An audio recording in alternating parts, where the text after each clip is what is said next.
വെളിപ്പാട് പുസ്തകം 19-ാം അധ്യായം അതിൻ്റെ 11 മുതൽ 16 വരെയുള്ള വാക്യങ്ങളാണ് നാം ഒരുമിച്ച് ദൈവകൃപകൾ ധ്യാനിപ്പാൻ വേണ്ടി പോകുന്നത്.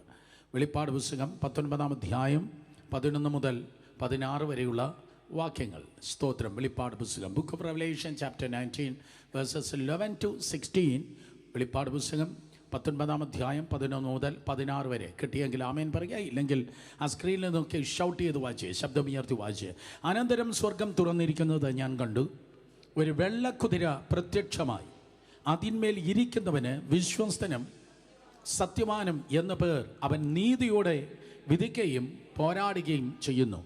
അവൻ്റെ കണ്ണ് അഗ്നിജ്വാല, തലയിൽ അനേകം രാജമുടികൾ എഴുതിയിട്ടുള്ള ഒരു നാമവും അവനുണ്ട്. അത് അവനല്ലാതെ ആർക്കും അറിഞ്ഞുകൂടാ.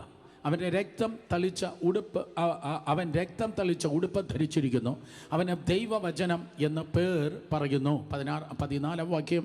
സ്വർഗത്തിലെ സൈന്യം നിർമ്മലവും ശുഭ്രവുമായ വിശേഷ വസ്ത്രം ധരിച്ച് വെള്ളക്കുതിരപ്പുറത്ത് കയറി അവനെ അനുഗമിച്ചു. ജാതികളെ വെട്ടുവാൻ അവൻ്റെ വായിൽ നിന്ന് മൂർച്ചയുള്ള വാൾ പുറപ്പെടുന്നു. അവൻ ഇരുമ്പ് കോൽ കൊണ്ട് അവരെ മേയ്ക്കും. സർവശക്തിയുള്ള ദൈവത്തിൻ്റെ കോപവും ക്രോധവുമായ മദ്യത്തിൻ്റെ ചക്ക് അവൻ മെതിക്കുന്നു. കരങ്ങളെ ഉയർത്തി ഹല്ലേലൂയ പറഞ്ഞേ. 16-ാം വാക്യം ഒരിക്കൽ കൂടെ. രാജാതി രാജാവും കർത്താതി കർത്താവും എന്ന നാമം അവൻ്റെ ഉടുപ്പിന്മേലും തുടമേലും എഴുതിയിരിക്കുന്നു. 16-ാമത്തെ വാക്യം വരെയാണ് നാം ഇന്ന് രാത്രി ചില കാര്യങ്ങൾ സ്തോത്രം ധ്യാനിപ്പാൻ വേണ്ടി പോകുന്നത്. വേർഡ് ബൈ വേർഡായി, വാക്കുകളായി എല്ലാ വാക്കുകളും വ്യാഖ്യാനിപ്പാൻ നമ്മുടെ മുൻപിൽ സമയമില്ലെങ്കിലും മിക്കവാറും സ്തോത്രം 11 മുതൽ 16 വരെയുള്ള വാക്യങ്ങൾ വായിക്കുമ്പോൾ നമുക്ക് കിട്ടുന്ന ഒരു പിക്ചറുണ്ട്. ഞാൻ ആവർത്തിക്കുന്നു. വെളിപ്പാട് പുസ്തകം 19-ാം അധ്യായം 11 മുതൽ 16 വരെ വായിക്കുമ്പോൾ നമുക്ക് കിട്ടുന്ന ഒരു പിക്ചറുണ്ട്. ആ പിക്ചർ എന്ന് പറയുന്നത്, ആ ചിത്രം എന്ന് പറയുന്നത്, യേശു കർത്താവ് 2000 വർഷങ്ങൾക്ക് മുമ്പ് നമ്മെ തേടി ഈ ലോകത്തിൽ കടന്നു വന്ന ഒരു ചിത്രത്തിൻ്റെ മറ്റൊരു ഭാവമാണ്, അല്ലെങ്കിൽ മറ്റൊരു രൂപമാണ് നമുക്ക് ഈ ഭാഗത്ത് കിട്ടുന്നത്. 2000 വർഷങ്ങൾക്ക് മുമ്പ് കർത്താവ് നമുക്ക് വേണ്ടി വന്നു എന്ന് നാം തിരിഞ്ഞു നോക്കി വിശ്വസിക്കുന്നു. ഇനി യേശു കർത്താവ് വീണ്ടും വരുമെന്ന് നാം മുന്നോട്ട് നോക്കി പ്രത്യാശയോടെ കാത്തിരിക്കുന്നു. കർത്താവ് യേശു നമുക്ക് വേണ്ടി വന്നത് സത്യം എന്ന് നമുക്കെല്ലാവർക്കും അറിയാം. അത് നമ്മുടെ വിശ്വാസമാണ്. അവൻ വന്നു, നമുക്ക് വേണ്ടി മരിച്ചു, അടക്കപ്പെട്ടു, ഉയർത്തെഴുന്നേറ്റു. എന്നാൽ അതിനേക്കാൾ വളരെ കൃത്യമായി ആമേൻ പറയേണ്ട കൃത്യമായ കാര്യമാണ് സ്തോത്രം യേശു വീണ്ടും വരും എന്നുള്ളത്. കാരണം യേശുവിൻ്റെ ഒന്നാമത്തെ വരവ് അർത്ഥം യേശു കർത്താവ് പാപത്തിൻ്റെ പരിഹാരത്തിനായി അവൻ നമുക്ക് വേണ്ടി കാൽവരി ക്രൂശിന്മേൽ വന്നു കഴിഞ്ഞു എന്ന് പറയുന്ന പ്രവചനങ്ങളെക്കാൾ അധികമായ കാര്യാദികളാണ് അവൻ രണ്ടാമത് വരും എന്ന് സ്തോത്രം ദൈവത്തിൻ്റെ വചനത്തിൽ നമുക്ക് കാണുവാൻ ഗുണം കഴിയുന്നത്. സോ അതുകൊണ്ട് the return of Lord Jesus Christ a comparison. യേശു കർത്താവിൻ്റെ മടങ്ങി വരവ് ഒരു താരതമ്യം അതാണ് നാം കേൾക്കുന്നത്. എ കമ്പാരിസൺ അല്ലെങ്കിൽ താരതമ്യം. കർത്താവ് യേശു ക്രിസ്തുവിൻ്റെ ഒന്നാമത്തെ വരവുമായിട്ടുള്ള ചില താരതമ്യം ഭയങ്കരമായി അങ്ങ് കമ്പയർ ചെയ്ത് പറഞ്ഞു തരുവാനൊന്നും എനിക്കറിയത്തില്ല, അതിനുള്ള സമയവും നമുക്കില്ല. സ്തോത്രം. എന്നാൽ പാരഫ്രൈസായി ചില കാര്യങ്ങൾ മാത്രം നമുക്ക് സ്തോത്രം ചിന്തിച്ചു പോകാം. യേശുവിൻ്റെ മടങ്ങി വരവ് എന്ന് പറയുന്നത് പുതിയ നിയമസഭയുടെ അടിസ്ഥാന ഉപദേശങ്ങളിൽ ഒന്നാണ്. ഞാൻ ആവർത്തിക്കുന്നു, ക്രിസ്തു യേശുവിൻ്റെ മടങ്ങി വരവ് എന്ന് പറയുന്നത് അടിസ്ഥാന ഉപദേശങ്ങളിൽ ഒന്നാകുന്നു. ഈ അടിസ്ഥാന ഉപദേശം എന്ന് പറയുന്നത് കാത്തലിക്സോ ഓർത്തഡോക്സോ അല്ല, ഇവാഞ്ചലിക്കൽ ക്രിസ്ത്യൻസിൻ്റെ സ്തോത്രം. ഇവാഞ്ചലിക്കൽ എന്ന് പറയുന്നത് സ്തോത്രം ആരാണ്? ഇവാഞ്ചലിക്കൽ എന്ന് പറയുമ്പോൾ മിക്കവാറും പ്രൊട്ടസ്റ്റന്റ് സഭകളുടെ മർത്തോമാ, CSI, പെനക്കോസ്റ്റൽ തുടങ്ങി ഉള്ളതായ സഭകൾ വിശ്വസിക്കുന്ന കൂട്ടരെ ചേർത്താണ് സ്തോത്രം ഇവാഞ്ചലിക്കൽ എന്ന് പറയുന്നത്. അവർ വിശ്വസിക്കുന്ന 5 പ്രധാനപ്പെട്ട കാര്യങ്ങളെ നിങ്ങൾക്ക് കാണുവാൻ ഗുണം കഴിയും. 1906 ഇങ്ങനെ ഒരു സ്തോത്ര വിശ്വാസ പ്രമാണം എന്നതുപോലെ ഈ 5 കാര്യങ്ങൾ ഒരുമിച്ച് ക്രോഡീകരിച്ചുള്ള ഇവാഞ്ചലിക്കൽസിനെ നിങ്ങൾക്ക് കാണുവാൻ കഴിയുന്നത്. കഴിഞ്ഞ നൂറ്റാണ്ടിൻ്റെ ആരംഭം മുതൽ 1909 മുതലാണ്. അവർ വിശ്വസിക്കുന്നതായ 5 പ്രധാനപ്പെട്ട കാര്യം: നിശ്വാസ്യമായ ദൈവത്തിൻ്റെ വചനം, ദൈവവചനത്തിൻ്റെ ആധികാരികത, ദൈവത്തിൻ്റെ വചനം ദൈവത്തിൻ്റെ നിശ്വാസമാണ്, ദൈവത്തിൻ്റെ ശ്വാസമാണ്. ഈ വചനം അപ്ഡേറ്റ് ചെയ്യേണ്ട കാര്യമില്ല. ഈ വചനം മാറ്റി എഴുതേണ്ട കാര്യമില്ല. കാരണം യേശു കർത്താവ് തന്നെ പറഞ്ഞു, ആകാശം ഭൂമി മാറിയാലും എൻ്റെ വചനം മാറിപ്പോകത്തില്ല. കർത്താവ് തന്നെ പ്രവാചകനിലൂടെ പറയുന്നു, പുല്ലുണങ്ങുന്നു, പൂവാടുന്നു, കർത്താവിൻ്റെ വചനമോ എന്നേക്കും നിലനിൽക്കുന്നു. അപ്പോൾ എന്തൊക്കെ മാറിയാലും മാറ്റമില്ലാത്തതാണ് ദൈവത്തിൻ്റെ വചനം. സ്വർഗത്തിൽ എന്നേക്കും സ്ഥിരമായിരിക്കുന്ന ദൈവത്തിൻ്റെ വചനം. കരങ്ങൾ ഉയർത്തി ആമേൻ പറഞ്ഞു. സോ ആ ദൈവവചനത്തെ ഉള്ളതുപോലെ ഈ കൂട്ടർ വിശ്വസിക്കുന്നു. അവർ ഫോളോ ചെയ്യുന്നത് ദൈവത്തിൻ്റെ വചനമാണ്. അവർ വിശ്വസിക്കുകയും അവർ ഫോളോ ചെയ്യുകയും ചെയ്യുന്ന ട്രഡീഷനല്ല, അല്ലെങ്കിൽ ഏതോ വിശുദ്ധന്മാരുടെ ജീവിതമാർഗമല്ല. മനുഷ്യനെ അല്ല അവർ ഫോളോ ചെയ്യുന്നത്, വചനത്തെയാണ് ഫോളോ ചെയ്യുന്നത്. വചനം എന്ന് പറയുന്നവൻ യേശുവാണ്. വീണ്ടും ഞാൻ പറയും, അപ്പോൾ വചനത്തെ ഒരുവൻ ഫോളോ ചെയ്യുന്നെങ്കിൽ അവൻ ഫോളോ ചെയ്യുന്നത് കർത്താവായ യേശുവിനെയാണ് ഫോളോ ചെയ്യുന്നത്. യേശുവിനെ ഫോളോ ചെയ്യുന്നവൻ, യേശുവിനെ പിന്തുടരുന്നവൻ ഒരിക്കലും ചതിക്കപ്പെടത്തില്ല, നഷ്ടപ്പെടത്തില്ല. യേശുവിനെ പിന്തുടരുന്നവൻ നിശ്ചയമായും അവൻ സ്തോത്രം സ്വർഗത്തിൽ എത്തിച്ചേരുക തന്നെ ചെയ്യും. സ്തോത്രം. സോ നമ്പർ 1, ഒന്നാമത് അവർ ദൈവത്തിൻ്റെ വചനത്തിൻ്റെ ആധികാരികതയെ അവർ സ്തോത്രം വിശ്വസിക്കുന്നു. നമ്പർ 2, രണ്ടാമത് അവർ വിശ്വസിക്കുന്നത് the virgin birth of Jesus Christ, യേശു കർത്താവിൻ്റെ കന്യകാജനനമാണ്. യേശു കർത്താവിൻ്റെ കന്യകാജനനം. ചില സ്തോത്രം പാരമ്പര്യ സഭക്കാരോട് നിങ്ങൾ സംസാരിച്ചാൽ അവർ പറയും, യേശുവിൻ്റെ കന്യകാജനനം, ഓഹോ അതൊരു അത്ഭുതമാണ്. അനേക അത്ഭുതങ്ങളുണ്ട്, അതിൽ ഒരു അത്ഭുതമാണ് യേശുവിൻ്റെ കന്യകാജനനം. അനേക അത്ഭുതങ്ങളുണ്ട്. ഈ പുസ്തകം മുഴുവൻ അത്ഭുതമാണ്. ആദിയിൽ ദൈവം ആകാശം ഭൂമിയും സൃഷ്ടിച്ചു. ഒരു റോ മെറ്റീരിയൽ ഇല്ലാതിരിക്കെ, ഒരു പദാർത്ഥം ഇല്ലാതിരിക്കെ ദൈവം വാക്കുകൊണ്ട് സകലതും സൃഷ്ടിച്ചു. അതൊരത്ഭുതമാണ്. ഇത് മനുഷ്യരോട് കൂടെ ദൈവത്തിൻ്റെ കൂടാരം, സ്തോത്രം, നിത്യത ഉണ്ടാകാൻ വേണ്ടി പോകുന്നു. അത് അത്ഭുതമാണ്. പുതിയ ആകാശം പുതിയ ഭൂമിയും അത് അത്ഭുതം. മണവാളന് വേണ്ടി ഒരുങ്ങിയിരിക്കുന്ന മണവാട്ടി പോലെ പുതിയ യെരൂശലേം സ്വർഗത്തിൽ നിന്ന് ഇറങ്ങി വരുന്നു വാഗ്ദത്ത ഭൂമിയുടെ സൈസിൽ. അതൊരു അത്ഭുതമാണ്. നിങ്ങൾ കേട്ടില്ല, വാഗ്ദത്ത ഭൂമിയുടെ സൈസിൽ പുതിയ യെരൂശലേം ഇറങ്ങി വരുന്നു. അതൊരു അത്ഭുതമാണ്. സോ ദൈവവചനത്തിൻ്റെ ഓരോ വാക്യങ്ങളും ദൈവകൃപയാൽ അത്ഭുതമാണ്. സോ പല അത്ഭുതത്തിൽ ഒരത്ഭുതമല്ല യേശു കർത്താവിൻ്റെ കന്യകാജനനം. അതുവരെ ഉണ്ടായിട്ടില്ലാത്തതും ആരെല്ലാം നടന്നിട്ടില്ലാത്തതുമായ ഒരു അത്ഭുതമാണ് യേശുവിൻ്റെ കന്യകാജനനം. അല്ല, പല അത്ഭുതങ്ങളുടെ കൂട്ടത്തിൽ ഉള്ളതായ ഒരു അത്ഭുതമല്ല. അത് വേറെ ആരിലും ഉണ്ടായിട്ടില്ല. ഒരു സ്ത്രീയിലും ഒരു പുരുഷനിലും ഒരു പ്രവാചകനിലും ഒരു നേതാവിലും ഒരു ഉന്നതരിലും ഉണ്ടായിട്ടില്ല. സോ യേശു കർത്താവിൻ്റെ വെർജിൻ ബർത്ത് അഥവാ കന്യകാജനനം എന്ന് പറയുന്നത് സ്തോത്രം ഇവാഞ്ചലിക്കൽസ് അവർ വിശ്വസിക്കുന്നു. മത്തായി സുവിശേഷം 1-ാം അധ്യായം 22-ാം വാക്യം, യെശയ്യാ പ്രവചനം 7-ാം അധ്യായം 14-ാം വാക്യം. ആ വാക്യം നിങ്ങൾക്ക് കാണാതെ അറിയാം. കന്യക ഗർഭിണിയായി ഒരു മകനെ പ്രസവിക്കും. സ്തോത്രം. രണ്ടാമത് അവർ വിശ്വസിക്കുന്നത് കന്യക ജനനമാണ്. നമ്പർ 3, മൂന്നാമത് യേശുവിൻ്റെ ജഡാവതാരമാണ്. യേശുവിൻ്റെ ജഡാവതാരം ഇവാഞ്ചലിക്കൽസ് സ്തോത്രം വിശ്വസിക്കുന്നു. ഇവാഞ്ചലിക്കൽ എന്ന് പറഞ്ഞാൽ നിങ്ങൾ എല്ലാവരും വിശ്വസിക്കുന്നു എന്നാണ്. സ്തോത്രം. യേശു ആരാണ്? ഒരു വശത്ത് സ്തോത്രം ദൈവം, മറുവശത്ത് മനുഷ്യൻ. ഒരു വശത്തൻ പൂർണ്ണ ദൈവം, മറുവശത്തൻ പൂർണ്ണ മനുഷ്യൻ. സ്തോത്രം. യേശുവിൻ്റെ ജഡാവതാരം ഉള്ളതുപോലെ നമ്മൾ വിശ്വസിക്കുന്നു. 1 തീമോഥെയോസിലെ ലേഖനം 3-ാം അധ്യായം 16-ാം വാക്യം, 1 തീമോഥെയോസ് 3:16. സ്തോത്രം. ദൈവം ജഡത്തിൽ വെളിപ്പെട്ടു. കമോൺ. ദൈവം സ്തോത്രം ജഡത്തിൽ വെളിപ്പെട്ടു. അടുത്തുകൂടാത്ത പ്രകാശത്തിൽ അധിവസിക്കുന്ന ദൈവം വേഷത്തിൽ മനുഷ്യനായി ഈ ലോകത്തിലേക്ക് കടന്നു വന്നു. സ്വർഗത്തിൽ അടങ്ങാത്തവനായ ദൈവം. സ്തോത്രം. സ്വർഗം ദൈവത്തിൻ്റെ സിംഹാസനം, ഭൂമി ദൈവത്തിൻ്റെ പാദപീഠം. അപ്പോസ്തല പ്രവൃത്തി 7:49. മത്തായി 5:35. ഞാൻ ആവർത്തിക്കുന്നു. അപ്പോസ്തല പ്രവൃത്തി 7:49, മത്തായി 5:35, യെശയ്യാ 66:1-2. ഈ വാക്യങ്ങളൊക്കെ പറയുന്നു സ്വർഗം ദൈവത്തിൻ്റെ സിംഹാസനം, ഭൂമി ദൈവത്തിൻ്റെ പാദപീഠം. സോ അതാണ് ദൈവം, വലിയ ദൈവം. യിരെമ്യാ പ്രവചനം 23, 24 വാക്യങ്ങളിൽ സ്തോത്രം അതിർത്തികളില്ലാത്തവനായ ദൈവം, സ്വർഗങ്ങളിൽ അടങ്ങാത്തവനായ ദൈവം. 139-ാം സങ്കീർത്തനം 8 മുതൽ 12 വരെയുള്ള വാക്യങ്ങളിൽ ഞാൻ സ്വർഗത്തിൽ കയറിയാൽ നീ അവിടെയുണ്ട്, പാതാളത്തിൽ പോയാൽ ഞാൻ അവിടെയുണ്ട്, ഞാൻ ഉഷസിൻ്റെ ചിറക് ധരിച്ച് ഭൂമിയുടെ അറ്റത്തിൽ ചെന്ന് പറഞ്ഞാലും അവിടെ നീ ഉണ്ട്. അതിനർത്ഥം സ്തോത്രം പരിധികളില്ലാത്ത സർവ്വവ്യാപിയായിരിക്കുന്ന ഒരു ദൈവം. 1 യോഹന്നാൻ 3:20 പറയുന്നു സർവ്വജ്ഞാനിയായിരിക്കുന്ന ഒരു ദൈവം, സർവ്വജ്ഞാനിയായിരിക്കുന്ന ദൈവം. പിന്നെ അടുത്ത ദൈവത്തിൻ്റെ മറ്റൊരു പ്രത്യേകതയാണ് സർവശക്തനായിരിക്കുന്ന ഒരു ദൈവം. യിരെമ്യാ പ്രവചനം 32:17, 27. സർവശക്തനായിരിക്കുന്ന ദൈവം. ചില കാര്യങ്ങളാണ് ദൈവത്തിൻ്റെ ആട്രിബ്യൂട്ട്സ്, ദൈവത്തിൻ്റെ സ്വഭാവങ്ങളെക്കുറിച്ച് ഞാൻ പറഞ്ഞത്.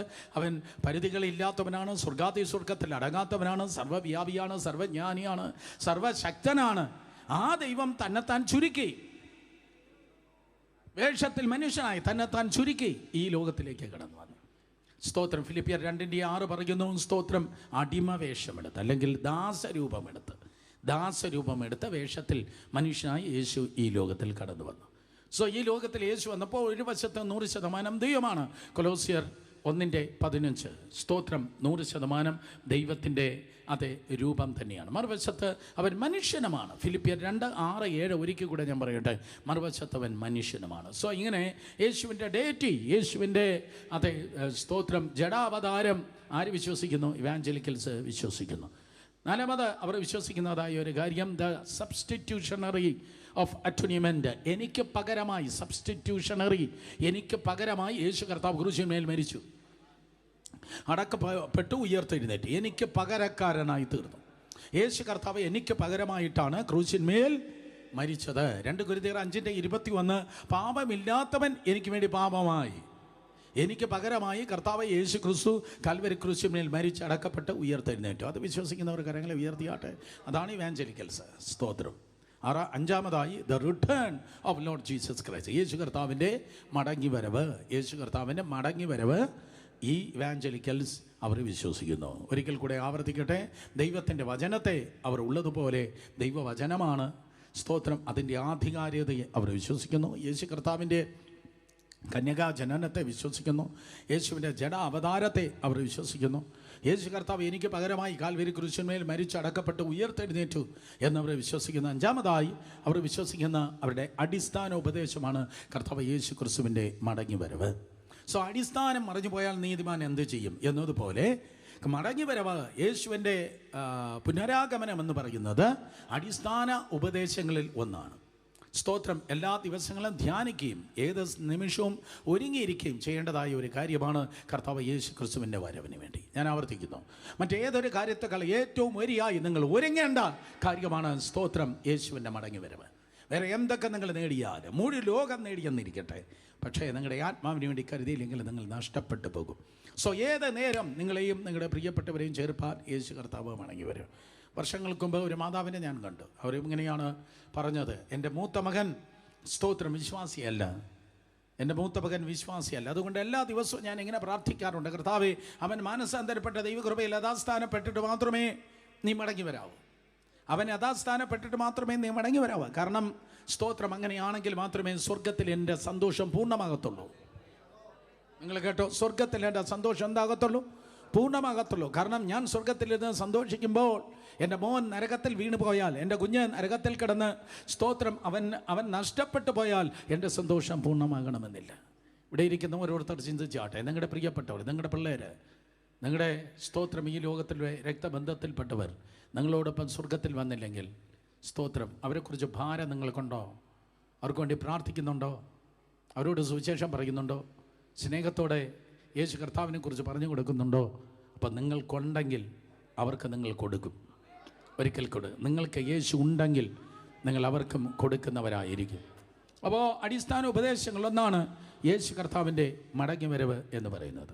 വെളിപ്പാട് പുസ്തകം 19-ാം അധ്യായം വളരെ അമേസിംഗ് ആയിട്ടുള്ള ഒരു പിക്ചറാണ് യേശു കർത്താവിനെ കുറിച്ച്, യേശുവിൻ്റെ മടങ്ങി വരവിനെ കുറിച്ച് സ്തോത്രം അതേ നൽകുന്നത്.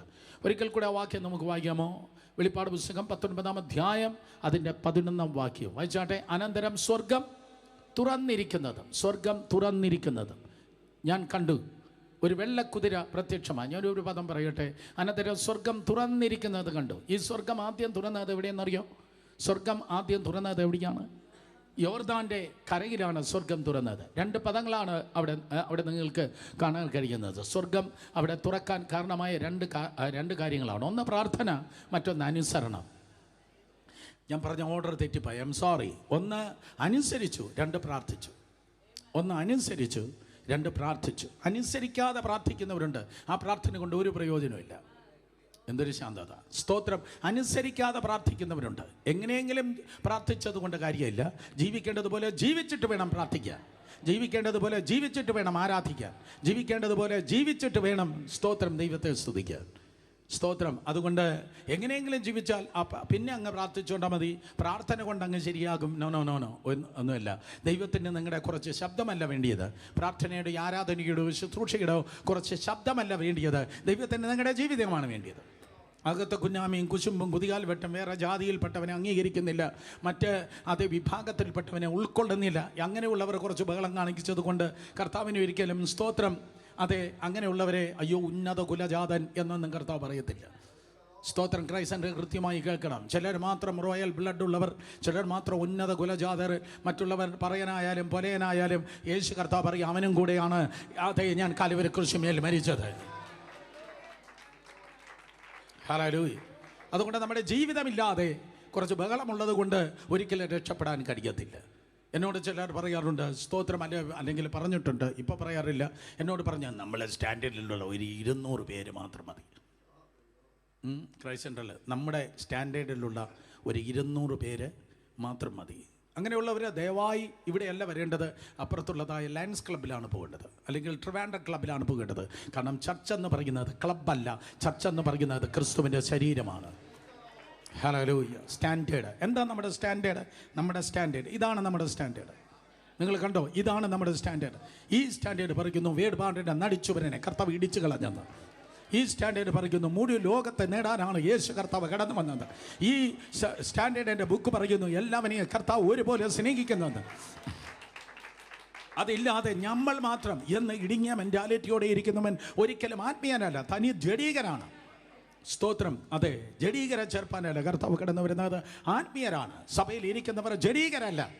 അങ്ങനെയുള്ള വിഭാഗിത പറയുന്നെങ്കിൽ അവർ രക്ഷിക്കപ്പെട്ടിട്ടുണ്ടായിരിക്കാം, വെള്ളത്തിൽ മുങ്ങിക്കാണും, പക്ഷെ മാനസാന്തരപ്പെട്ടിട്ടില്ല.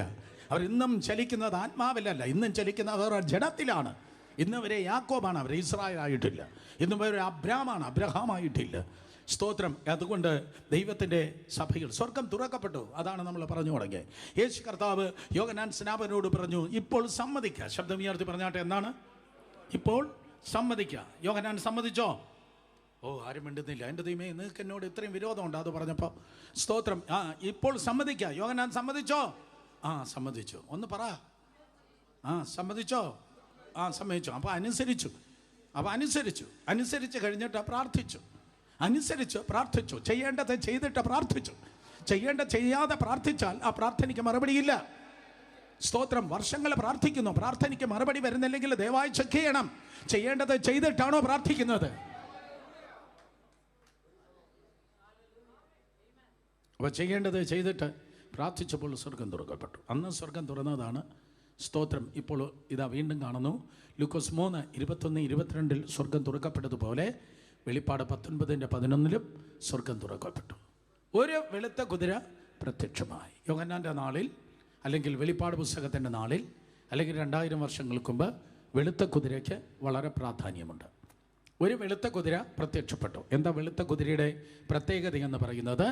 സ്തോത്രം. അതെ, അത് ജയിച്ച ഒരു സൈന്യത്തെയാണ് വെളുത്ത കുതിര റെപ്രസെൻ്റ് ചെയ്യുന്നത്. ഒരു മിലിറ്ററി പരേഡിനെയാണ് ജയിച്ച ഒരു സൈന്യം വിക്ടറി പരേഡ് നടത്തുമ്പോൾ, ജയത്തിൻ്റെ ഘോഷയാത്ര നടത്തുമ്പോൾ. ജയത്തിൻ്റെ ഘോഷയാത്ര, എല്ലാവരും പറഞ്ഞാട്ടെ, എന്തോ ഘോഷയാത്ര? ജയത്തിൻ്റെ ഘോഷയാത്ര നടത്തുമ്പോൾ ജയിച്ച സൈന്യത്തിൻ്റെ സൈന്യാധിപൻ അദ്ദേഹം ഇരിക്കുന്നത് വെളുത്ത കുതിരപ്പുറത്തായിരിക്കും.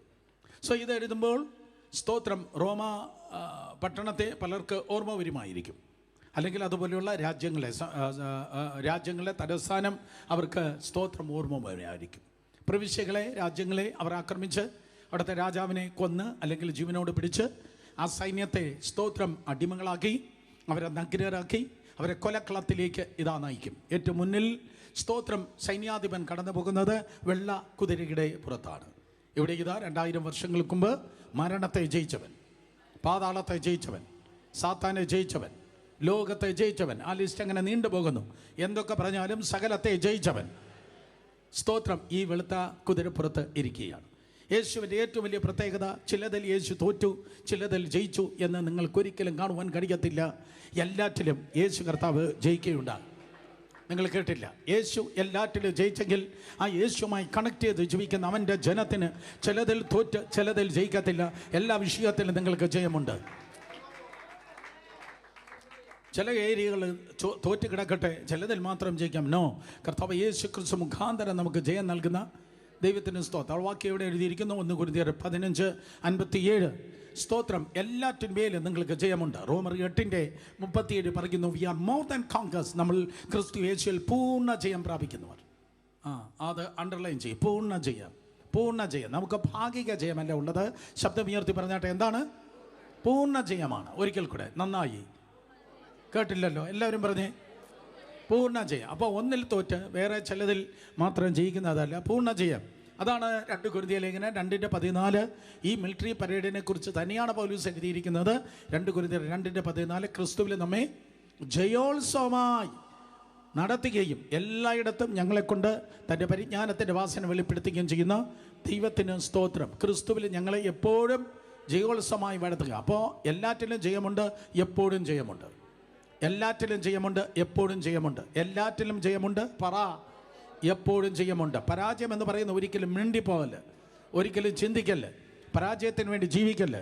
എല്ലാറ്റിനും ദൈവകൃപയാൽ നിങ്ങൾക്ക് ജയമുണ്ട്. പക്ഷേ വളരെ ശ്രദ്ധിക്കുക, അടുത്ത് ഞാൻ പറയാം, നിങ്ങൾ ജയിക്കുകയല്ല, യേശു നിങ്ങളെ ജയിപ്പിക്കുകയാണ്.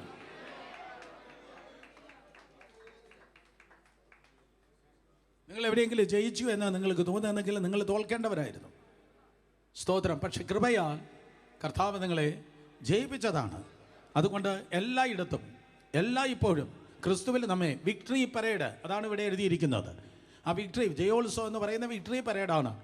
റോമ സാമ്രാജ്യത്തിൻ്റെ കാലത്ത് റോമ തെരുവിലൂടെ വല്ലപ്പോഴും മാത്രമാണ് വിക്ടറി പരേഡ് ഉള്ളത്. പക്ഷേ തിരുവനന്തപുരത്ത് ദൈവകൃപയാൽ നിങ്ങൾക്ക് ഡെയിലി വിക്ടറി പരേഡാണ്. അപ്പോൾ വെള്ളക്കുതിരപ്പുറത്ത് കർത്താവായ യേശു ക്രിസ്തു ഇതാ പ്രത്യക്ഷമാകുന്നു. വീണ്ടും ഒരിക്കൽ കൂടെ വെളിപ്പാട് പുസ്തകം 11-ാം അധ്യായം, 19-ാം അധ്യായം, സ്തോത്രം, 11 മുതൽ താഴേക്ക് വായിക്കുമ്പോൾ, ഒരു വെള്ളക്കുതിര പ്രത്യക്ഷമായി, അതിന്മേൽ ഇരിക്കുന്നവന് വിശ്വസ്തനും സത്യവാനും എന്നു പേർ, അവൻ നീതിയോടെ വിധിക്കുകയും പോരാടുകയും ചെയ്യുന്നു. അത് എക്സ്പ്ലെയിൻ ചെയ്യുന്നതിന് മുൻപ് വളരെ മനസ്സിലാക്കണമേ, അതിൻ്റെ മേൽ ഇരിക്കുന്നവന്, അവൻ എങ്ങനെയാണ് ഇരിക്കുന്നത്? ആ കുതിരപ്പുറത്താണ് അവൻ ഇരിക്കുന്നത്. യേശു കർത്താവിനെ കുറിച്ച് പറയുന്നു, അവൻ്റെ മഹത്വ പ്രത്യക്ഷതയിൽ സ്വർഗീയ കുതിരപ്പുറത്ത് അവൻ കടന്നു വരുന്നു. അപ്പോൾ അത് തന്നെ യേശുവിൻ്റെ റിട്ടേൺ, യേശു കർത്താവിൻ്റെ മടങ്ങി വരവ് ഒരു താരതമ്യം. അതാണ് ഞാൻ തലക്കെട്ടായി പറഞ്ഞത്. എല്ലാവരും പറഞ്ഞാട്ടെ, താരതമ്യം. താരതമ്യം. സ്തോത്രം. അപ്പോൾ ഒരു താരതമ്യം, ഒരു കമ്പാരിസൺ പറഞ്ഞാൽ 2000 വർഷങ്ങൾക്ക് യേശു കർത്താവ് കടന്നു വന്നപ്പോൾ എങ്ങനെയാണ് വന്നത്? സ്തോത്രം. യേശു എന്തിലാണ് യാത്ര ചെയ്തത്? കഴുതപ്പുറത്താണ് യാത്ര ചെയ്തത്. കഴുതപ്പുറത്താണ് 2000 വർഷങ്ങൾക്ക് മുമ്പ് കർത്താവ് യാത്ര ചെയ്തത്. സംശയമുണ്ടോ?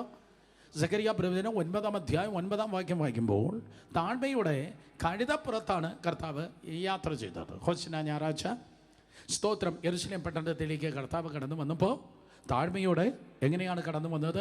സ്തോത്രം, കഴുതപ്പുറത്താണ് യാത്ര ചെയ്തത്. പക്ഷേ ഇപ്പോൾ ആ താഴ്മയൊന്നും നിങ്ങൾക്ക് കാണാൻ തക്കോണം കഴിയത്തില്ല. സ്തോത്രം. ആ വാക്യം വീണ്ടും നമുക്ക് പറയാം. മത്തായി സുവിശേഷം 21-ാം അധ്യായം 5-ാം വാക്യമാണ് ആ പ്രവചനം നിറവേറിയത്. മത്തായി 21:5 ഇവർ നോക്കിയിരിക്കുന്നു. സ്തോത്രം. നമുക്ക് ഒരിക്കൽ കൂടെ നാലാം വാക്യം മുതൽ സിയോൻ പുത്രിയോട്, ഇതാ നിൻ്റെ രാജാവ് സൗമ്യനായി. എങ്ങനെ? നിൻ്റെ രാജാവ് സൗമ്യനായി കഴുതപ്പുറത്തും വാഹന മൃഗത്തിൻ്റെ കുട്ടിയുടെ പുറത്തും കയറി നിൻ്റെ അടുക്കൽ വരുന്നു എന്ന് പറവിൻ എന്ന് പ്രവാചകൻ പറഞ്ഞു. ഏത് പ്രവാചകൻ എന്നറിയോ? 5-ാം വാക്യം വായിക്കുമ്പോൾ, എന്ന് പ്രവാചകൻ, സഖറിയ പ്രവാചകൻ പറഞ്ഞത് നിവൃത്തിയായി.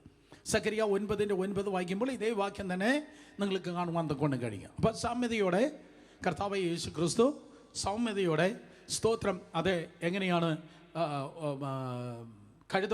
കഴുതക്കുട്ടിയുടെ പുറത്ത് കയറി യേശു കർത്താവ് കടന്നു വന്നു. പക്ഷേ വെളിപ്പാട് പുസ്തകം 19-ാം അധ്യായം വായിക്കുമ്പോൾ ആ സൗമ്യത, ഓഫ്കോഴ്സ് യേശുവിൽ സൗമ്യതയുണ്ട്, യേശുവിൽ അരഗൻസി ഉണ്ടെന്ന് തോന്നുന്നില്ല. പക്ഷേ അതേ സമയത്ത് യേശു ആരാണ്? യേശു കർത്താവ് രാജാവാണ്. അതേ സമയത്ത് യേശു കർത്താവ് രാജാവാണ്. അപ്പോൾ പണ്ട് വന്നത് എങ്ങനെയാണ്? സ്തോത്രം, കഴുതക്കുട്ടിയിലാണ് വരുന്നത്. ഇപ്പോൾ വരുന്നത് കുതിരയിലാണ് വരുന്നത്. അന്ന് വന്നത് കഴുതയിലാണ് വന്നത്. ഇനി വരാൻ പോകുന്നത് വെള്ള കുതിരയുടെ മേലാണ് വരുന്നത്. Thank you. സ്തോത്രം. കുതിര എന്ന് പറയാൻ പറ്റത്തില്ല, വെള്ളക്കുതിര എന്ന് പിള്ളേരെ തന്നെ പറയുന്നു. Thank you. സ്തോത്രം. വെള്ള കുതിരയിലാണ് വരുന്നത്. അപ്പോൾ ഒരു കമ്പാരിസൺ നിങ്ങൾക്ക് ഈ വാക്യ അംശങ്ങളിൽ മുഴുവൻ കാണുവാൻ കഴിയും. ബൈബിൾ സ്റ്റഡിയാണ്. കരങ്ങൾ ഉയർത്തി ഹല്ലേലൂയ പറഞ്ഞ്. സ്തോത്രം. അതെ, അന്ന് കഴുത എന്ന് പറയുന്നത് പ്രവാചകൻ്റെ വാഹന മൃഗമാണ്. നിങ്ങൾ എലീശായുടെ ചരിത്രം നിങ്ങൾ വായിച്ചാൽ, ബിലിയാമിൻ്റെ ചരിത്രം വായിച്ചാൽ, പ്രവാചകന്മാർ, സ്തോത്രം, കഴുതയുടെ മേലാണ് യാത്ര ചെയ്തത് എന്ന് കാണുവാൻ കഴിയും. ഇന്ന് കഴുത വിലയല്ല ഇല്ലെങ്കിലും അന്ന് കഴുത എന്ന് പറയുന്ന റോൾസ് റോയ്സിന് തുല്യമാണ്. ഏറ്റവും വിലയേറിയതായ ഒരു വാഹന മൃഗമായിരുന്നു സ്തോത്രം കഴുത എന്ന് പറയുന്നത്.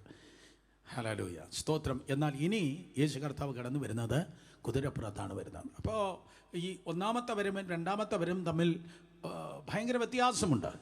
ഒന്നാമത്തെ വരവെങ്കിൽ നിങ്ങൾക്ക് കാണുവാൻ തൊക്കെ കഴിയാൻ വന്നത് ദൈവത്തിൻ്റെ കുഞ്ഞാടായിട്ടാണ് വന്നത്. ദൈവത്തിൻ്റെ കുഞ്ഞാടായിട്ടാണ് വന്നത്. യോഹന്നാൻ സുവിശേഷം 1-ാം അധ്യായം 29-36 ഈ വാക്യങ്ങളിൽ യോഹന്നാൻ സ്നാപകൻ വിളിച്ചു പറഞ്ഞു, ഇതാ ദൈവത്തിൻ്റെ കുഞ്ഞാട് എന്ന് പറഞ്ഞു. ദൈവത്തിൻ്റെ കുഞ്ഞാട്. അതിൻ്റെ റിപ്ലിക്ക അല്ലെങ്കിൽ അതിൻ്റെ റിഫ്ലക്ഷൻ നിങ്ങൾക്ക് വെളിപ്പാട് പുസ്തകം 5-ാം അധ്യായം 5-ാം വാക്യത്തിൽ കാണുവാൻ കഴിയും. സ്തോത്രം, ദൈവത്തിൻ്റെ കുഞ്ഞാട്. ഈ ലോകത്തിൽ 2000 വർഷങ്ങൾക്ക് മുമ്പ് മാനവജാതിക്ക് വേണ്ടി കടന്നു വന്ന കർത്താവ് യേശു ക്രിസ്തു കുഞ്ഞാടായിട്ടാണ് വന്നത്. പക്ഷേ സ്വർഗത്തിലെത്തിയപ്പോൾ പെട്ടെന്ന് ഒരു ശബ്ദം കേൾക്കുകയാണ്. ദൂതൻ പറയുകയാണ്, യഹൂദ ഗോത്രത്തിലെ സിംഹം. കരയുന്ന യോഹന്നാനോട് പറയുന്നു, വെളിപ്പാട് 5:5. സ്തോത്രം, മൂപ്പന്മാർ പറയുകയാണ് ഒരുത്തനോട്, കരയണ്ട, യഹൂദ ഗോത്രത്തിലെ സിംഹവും ദാവീദിൻ്റെ വേരുമായവൻ പുസ്തകവും അതിൻ്റെ 7 മുദ്രയും തുറപ്പാൻ തക്കവണ്ണം എന്തോ പ്രാപിച്ചിരിക്കുന്നു, ജയം പ്രാപിച്ചിരിക്കുന്നു. ഒരിക്കൽ കൂടെ, കരയേണ്ട, യഹൂദ ഗോത്രത്തിലെ സിംഹവും ദാവീദിൻ്റെ വേരുമായവൻ പുസ്തകവും അതിൻ്റെ 7 മുദ്രയും തുറപ്പാൻ തക്കവണ്ണം ജയം പ്രാപിച്ചിരിക്കുന്നു. അപ്പോൾ ദാവീദിൻ്റെ സ്തോത്രം യഹൂദ ഗോത്രത്തിലെ സിംഹം, യഹൂദ ഗോത്രത്തിലെ സിംഹം ഇതാ ജയം പ്രാപിച്ചിരിക്കുന്നു. 93-ാമത്തെ വയസ്സിലോ മറ്റോ ആണ് യോഹന്നാൻ ഇതാ സ്തോത്രം ഈ ശബ്ദം കേൾക്കുന്നത്. അപ്പോൾ വൃദ്ധനായ യോഹന്നാൻ ആ ജയിച്ച സിംഹത്തെ കാണാൻ ഭയങ്കര പ്രതീക്ഷയോടെ അവനിതാ പിന്നിലേക്ക് തിരിഞ്ഞു. ജയിച്ച സിംഹത്തെ കാണാൻ എല്ലാവർക്കും ആവശ്യമാണ്, ജയം കാണാൻ എല്ലാവർക്കും ആവശ്യമാണ്. ബിസിനസ്സിൽ ജയിച്ചു, ജോലിയിൽ ജയിച്ചു, അതുപോലെ വിദ്യാഭ്യാസത്തിൽ ജയിച്ചു. ഏറ്റവും വലിയ വിജയമാണ് നമ്മൾ കാണാൻ ആഗ്രഹിക്കുന്ന വിദ്യാഭ്യാസത്തിൽ ജയിച്ചു, ശുശ്രൂഷകളിൽ ജയിച്ചു, ജീവിതത്തിൽ ജയിച്ചു. ജയം കാണാൻ എല്ലാവർക്കും ആവേശമാണ്, ജയം കാണാൻ എല്ലാവർക്കും ആവേശമാണ്. തോൽവി കാണാൻ ആരും ആഗ്രഹിക്കുന്നില്ല. എല്ലാവരും ആഗ്രഹിക്കുന്നത് സ്തോത്രം വിക്ടേഴ്സ് സ്റ്റാൻഡിൽ അല്ലെങ്കിൽ വിക്ടറി പീഠത്തിൽ, ജയത്തിൻ്റെ പീഠത്തിൽ കയറി നിൽക്കണമെന്നാണ്. അങ്ങനെ ജയിച്ച യഹൂദ ഗോത്രത്തിലെ സിംഹത്തെ കാണുവാൻ യോഹന്നാൻ തിരിഞ്ഞപ്പോഴേക്കും അവൻ കണ്ടത് സ്തോത്രം അത് ജയിച്ച സിംഹത്തെയല്ല, അറുക്കപ്പെട്ടതായ ഒരു സ്തോത്രം കുഞ്ഞാടിനെയാണ് കണ്ടത്. അടുത്ത വാക്യം എന്താണ്? 6-ാം വാക്യം 5:6, വെളിപ്പാട് 5:6. ഞാൻ സിംഹത്തിൻ്റെയും 4 ജീവികളുടെ നടുവിലും മൂപ്പന്മാരുടെ മധ്യത്തിലും ആരാണ്? ഒരു കുഞ്ഞാട് അറുക്കപ്പെട്ടതുപോലെ നിൽക്കുന്നത് കണ്ടു. ഒരു കുഞ്ഞാട് അറുക്കപ്പെട്ട് നിൽക്കുക. സോ യേശു കർത്താവ് അറുക്കപ്പെട്ട ഒരു കുഞ്ഞാടിനെ പോലെ അവിടെ നിൽക്കുകയാണ്. സ്തോത്രം. ഒരു വശത്ത് യേശു ജയിച്ചവനാണ്, there is no doubt about it. പക്ഷേ അതേ സമയത്ത് അതിനൊരു ത്യാഗം ഉണ്ടായിരുന്നു. എന്തുകൊണ്ടാണ് പിള്ളേർക്ക് റാങ്ക് കിട്ടിയത്? അവർ മുഷിഞ്ഞിരുന്ന് പഠിച്ചു, അവർ പകൽ ഉറങ്ങിയില്ല. സ്തോത്രം. അവർ ഓവറായിട്ട് ഭക്ഷണം പോലും കഴിച്ചില്ല. അതുകൊണ്ടാണ് അവർക്ക് ജയമുണ്ടായത്. ഒളിമ്പിക്സിൽ സ്തോത്രം അതേ ഗോൾഡ് മെഡൽ കിട്ടി എല്ലാവരോടും ചോദിച്ചാൽ അവർ പറയും, ഞങ്ങൾക്ക് ഇഷ്ടപ്പെട്ട ഒരുപാട് കാര്യങ്ങൾ കഴിച്ചാൽ എന്നെ പോലെ ചെറിയ വയറൊക്കെ വന്ന് നേരെ ഓടാൻ കഴിയത്തില്ല. അവർ ഒത്തിരി കാര്യങ്ങൾക്ക് നോ പറഞ്ഞു. ആഹാരം വേണ്ട, അതെ ലോകത്തിൻ്റെ സൗകര്യം വേണ്ട, അത് വേണ്ട, ഇത് വേണ്ട എന്ന് പറഞ്ഞ് അവർ സ്തോത്രം മാറ്റിവെച്ചു. 9 മണിയാകുമ്പോൾ അവർ ഉറങ്ങും. സ്തോത്രം. പിന്നെ അവരെത്ര മണിക്ക് എണീക്കും? അവർ എണീക്കുന്നത് സ്തോത്രം 2 മണിക്കോ 3 മണിക്കോ എണീക്കും. കഴിഞ്ഞ ദിവസം സ്തോത്രം ഫേസ്ബുക്കിൽ ഒരു റീലിങ്ങിനെ കാണുവാനിടയായി. ഞാൻ നേരിട്ട് കണ്ടതാണ്. ഞാൻ ആ ഫേസ്ബുക്കിൻ്റെ അഡിക്ഷൻ അല്ല, വലിയൊരു ക്രിക്കറ്റ് കമൻറ്റേറ്റർ ഇങ്ങനെ പറയുകയാണ്, ഹർഷ ഭോസ്ലെ പറയുകയാണ്, സ്തോത്രം എത്രയോ വർഷം ഞങ്ങൾ ഒരുമിച്ച് ധോണിയുമായി യാത്ര ചെയ്തിട്ടുണ്ട്. ആരെ? എം എസ് ധോണിയുമായി യാത്ര ചെയ്തിട്ടുണ്ട്. പക്ഷേ അദ്ദേഹം പറഞ്ഞു 3-4 പ്രാവശ്യമാണ് ഞാൻ നേരിട്ട് അദ്ദേഹത്തോട് സംസാരിച്ചിട്ടുള്ളത്. ബാക്കി സമയത്ത് അദ്ദേഹത്തോട് ഞാൻ സംസാരിച്ചിട്ടില്ല. എം എസ് ധോണി, സ്തോത്രം, മഹേന്ദ്ര സിംഗ് ധോണി. ഞാൻ പറയുന്ന ക്രിക്കറ്റ് അല്ല, ഞാൻ സുവിശേഷമാണ് പറയുന്നത്. പക്ഷേ 3-4 പ്രാവശ്യമാണ് ഞങ്ങൾ നേരിട്ട് സംസാരിച്ചിട്ടുള്ളത്. അദ്ദേഹത്തിൻ്റെ ഫോണിൽ വിളിച്ചാൽ ഫോണിൽ കിട്ടത്തില്ല. സ്തോത്രം. കാര്യം എന്താണ്? അതാണ് അദ്ദേഹത്തിൻ്റെ ജീവിതം. അദ്ദേഹത്തിൻ്റെ ജീവിതം ഫോണിൽ നോക്കി തോണ്ടിയിരിക്കുന്നവനല്ല. അത് മറ്റുള്ളവർക്ക് അവൈലബിൾ ആകത്തില്ല. സോ അത്ര ഭയങ്കരമായ സാക്രിഫൈസായി ആ മനുഷ്യൻ നിന്നതുകൊണ്ടാണ് സാധാ കുടുംബത്തിൽ നിന്ന് ലോകത്തിൻ്റെ നെറുകയുള്ളൊരു ചാമ്പ്യനായി ഉയർന്നത്. ഓ കമാൺ, നിങ്ങൾക്ക് മനസ്സിലായോ? ചിന്തിച്ചാട്ടെ, നിങ്ങളുടെ പിള്ളേരെ ഏതെല്ലാം അഡിക്റ്റ് ആയിരിക്കുന്നു. ഈ മനുഷ്യൻ പറയും സ്തോത്രം, അദ്ദേഹം പറയും ക്രിക്കറ്റാണ് എൻ്റെ ദൈവം, ആ ബോളാണ് ഞാൻ ഏറ്റവും കൈകാര്യം, ഞാൻ ബാറ്റാണ് ഞാൻ ഏറ്റവും പിടിക്കുന്നത്. സോ അങ്ങനെയെങ്കിൽ ഏറ്റവും കൂടുതൽ എത്രയധികം ഈ പുസ്തകം നമുക്ക് താഴെ വയ്ക്കാൻ കഴിയത്തില്ല. ഇതിൽ കർത്താവിൻ്റെ മുൻപിൽ നിന്ന് മുട്ട് മടക്കാതിരിക്കാൻ കഴിയത്തില്ല. എപ്പോൾ എണീറ്റു എന്ന് ചോദിച്ചാൽ മതി. എപ്പോൾ മുട്ട് മടക്കുക എന്നല്ല ചോദിക്കേണ്ടത്. ഓ കമാൻ, നിങ്ങൾ കേട്ടില്ല. എപ്പോൾ എണീറ്റു എന്ന് ചോദിച്ചാൽ മതി. സ്തോത്രം. സോ അത്ര ത്യാഗമുള്ളവർക്ക് മാത്രമേ എന്തെങ്കിലും നേടാൻ കഴിയത്തുള്ളൂ. ആർക്കു വേണ്ടി? സ്വന്തത്തിനല്ല, ദൈവത്തിൻ്റെ നാമത്തിൻ്റെ മഹത്വത്തിന് വേണ്ടി. ഒരു സാധാ കുടുംബത്തിലുള്ള ഒരാൾ ലോകപ്രസിദ്ധനായ ഒരു ക്രിക്കറ്ററായി തീർന്നത് അദ്ദേഹത്തിൻ്റെ ലൈഫ് സ്റ്റൈൽ അതാണ്. മറ്റുള്ളവരെ നോക്കുന്നത് പോലെയല്ല. അദ്ദേഹത്തിൻ്റെ ജീവിതം ഇതിൽ ഉടക്കി കിടക്കുകയല്ല. അദ്ദേഹത്തിൻ്റെ ജീവിതം സോഷ്യൽ മീഡിയയിലല്ല. അദ്ദേഹത്തിൻ്റെ ജീവിതം സ്തോത്രം ആഹാരത്തിലല്ല, പെണ്ണിലല്ല, മണ്ണിലല്ല, പൊളിറ്റിക്സിലല്ല, സ്ഥാനത്തിലല്ല, മാനത്തിലല്ല. ഖമാൺ, നമ്മൾ എന്തിനു വേണ്ടി ജീവിക്കുന്നു? What is our motto? നമ്മുടെ മോട്ടോ ക്രൈസ്റ്റ് അല്ലെങ്കിൽ, നമ്മുടെ മോട്ടോ ക്രിസ്തു അല്ലെങ്കിൽ നമ്മൾ പരാജയപ്പെട്ടു പോയി.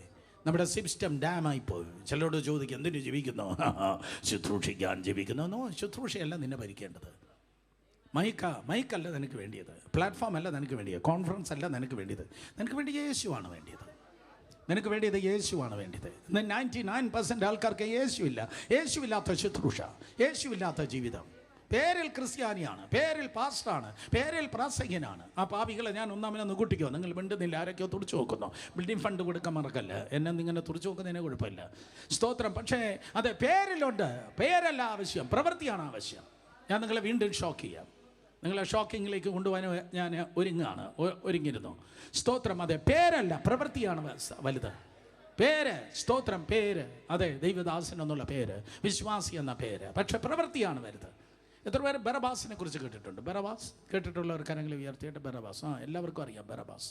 സ്തോത്രം. അടുത്തിരിക്കുന്നവർ നോക്കാതെ എന്നെ നോക്ക്. ബറബാസ് എന്ന് പറഞ്ഞപ്പോൾ അടുത്തിരിക്കുന്നവർ നോക്കാതെ. സ്തോത്രം. ബറബാസ്. മത്തായി സുവിശേഷം 27-ാം അധ്യായം 17-ാം വാക്യം. NIV യൂസ് ചെയ്യുന്ന ആരെങ്കിലും ഉണ്ടോ? NIV, new international version use ചെയ്യുന്ന ആരെങ്കിലും ഉണ്ടോ? ഇപ്പം NIV കയ്യിലുള്ള ആരെങ്കിലും ഉണ്ടോ? NIV നോക്കിയ മക്കളെ. മത്തായി സുവിശേഷം 27-ാം അധ്യായം 17-ാം വാക്യം. മത്തായി സുവിശേഷം 27:17. അവിടെ നിങ്ങൾക്ക് ബറബാസിനെ കാണുവാൻ ഗുണം കഴിഞ്ഞു. സ്തോത്രം. ഇവിടെ ഇത് NIV ആണോ മോനെ? അല്ല, ഇത് NIV അല്ല. സ്തോത്രം. ഇംഗ്ലീഷിൽ വായിച്ചാൽ, ഇവിടെ കാണിക്കുന്ന ഈ വേർഷനിൽ വായിച്ചാൽ, therefore when they have gathered together, Pilate said to him, who will ye that I release unto you, Barabbas or Jesus which is called Christ? Barabbas or Jesus which is called Christ. പക്ഷേ NIV-യിൽ വളരെ വ്യത്യസ്തമായി എഴുതിയിരിക്കുന്ന ഒരു കാര്യമുണ്ട്. So when the crowd had gathered, Pilate asked them, which one do you want me to release to you, Jesus Barabbas or Jesus who is called the Messiah? Jesus Barabbas or Jesus is called the Messiah. Jesus Barabbas, അവൻ്റെ പേരതായിരുന്നു, Jesus Barabbas.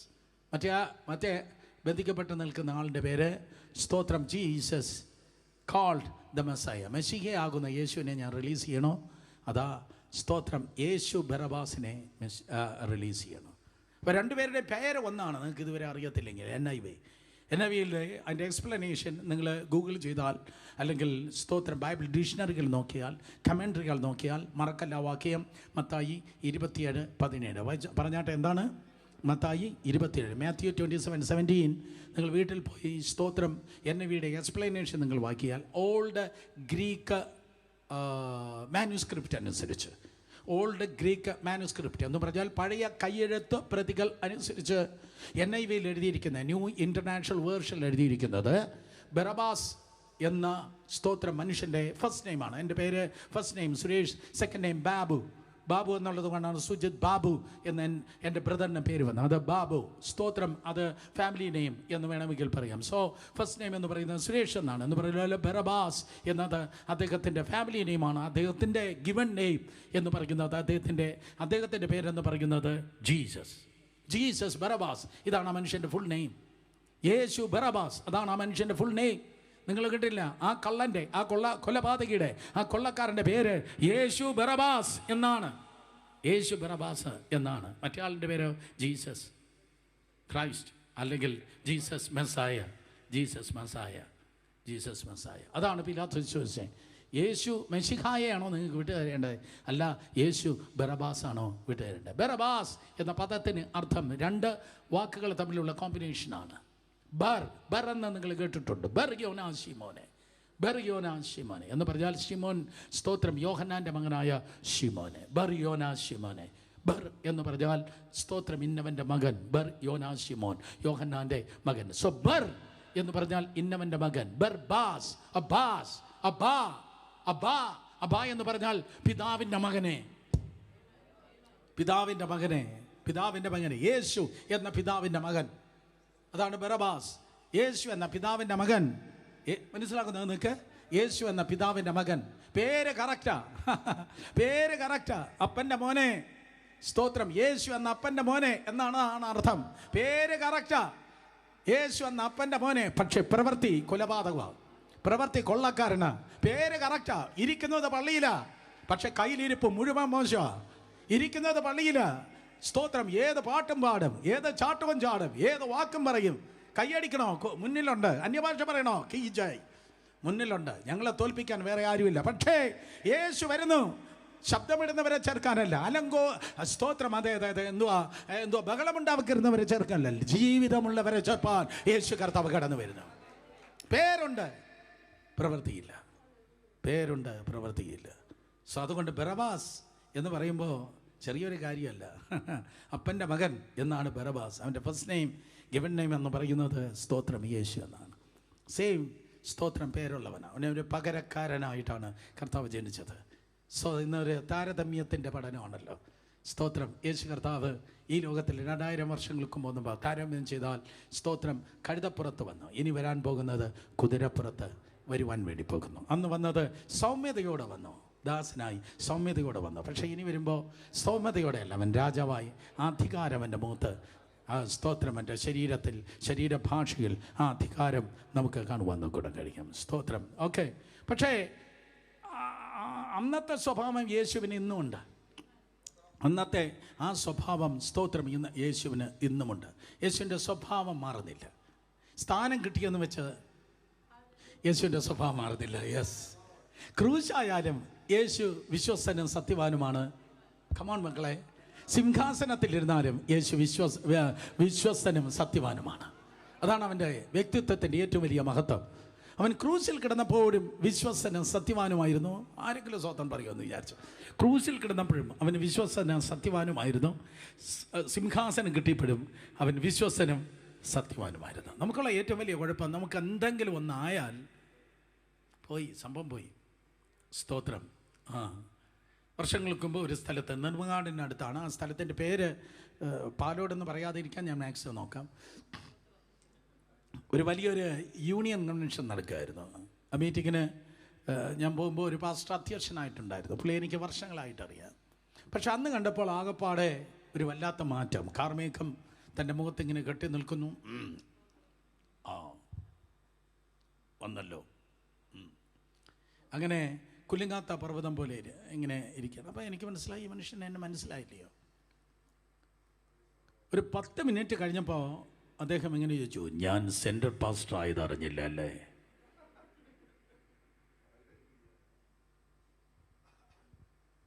എന്തോ അറിഞ്ഞില്ല? ഞാൻ central pastor.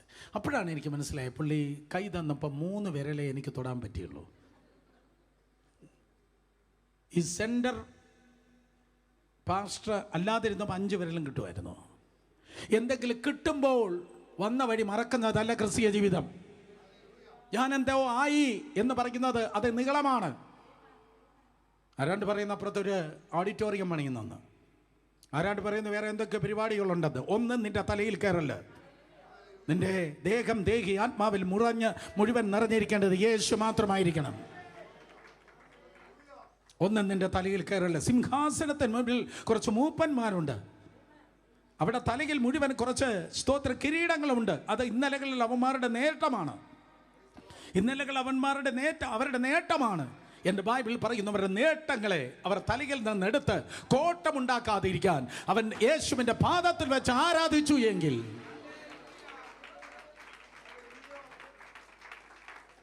രാത്രി എന്തെങ്കിലും ഇതുവരെ ഉണ്ടായി, വീടുണ്ടായി, കാറുണ്ടായി, ജോലി ഉണ്ടായി, പണമുണ്ടായി, NRI സ്റ്റാറ്റസ് ഉണ്ടായി, ഫോറിൻ കറൻസി ഉണ്ടായി, മക്കൾക്ക് വിദ്യാഭ്യാസം ഉണ്ടായി, ആരോഗ്യം ഉണ്ടായി, പേരുണ്ടായി, പ്രസിദ്ധി ഉണ്ടായി.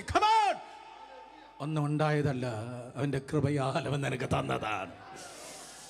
അതുകൊണ്ട് ഇന്ന് രാത്രിയിൽ ദൈവകൃപയാൽ പറയണം, ദാനമല്ല വലുത്, ദാതാവായ എൻ്റെ കർത്താവാണ് എനിക്ക് വലുത്.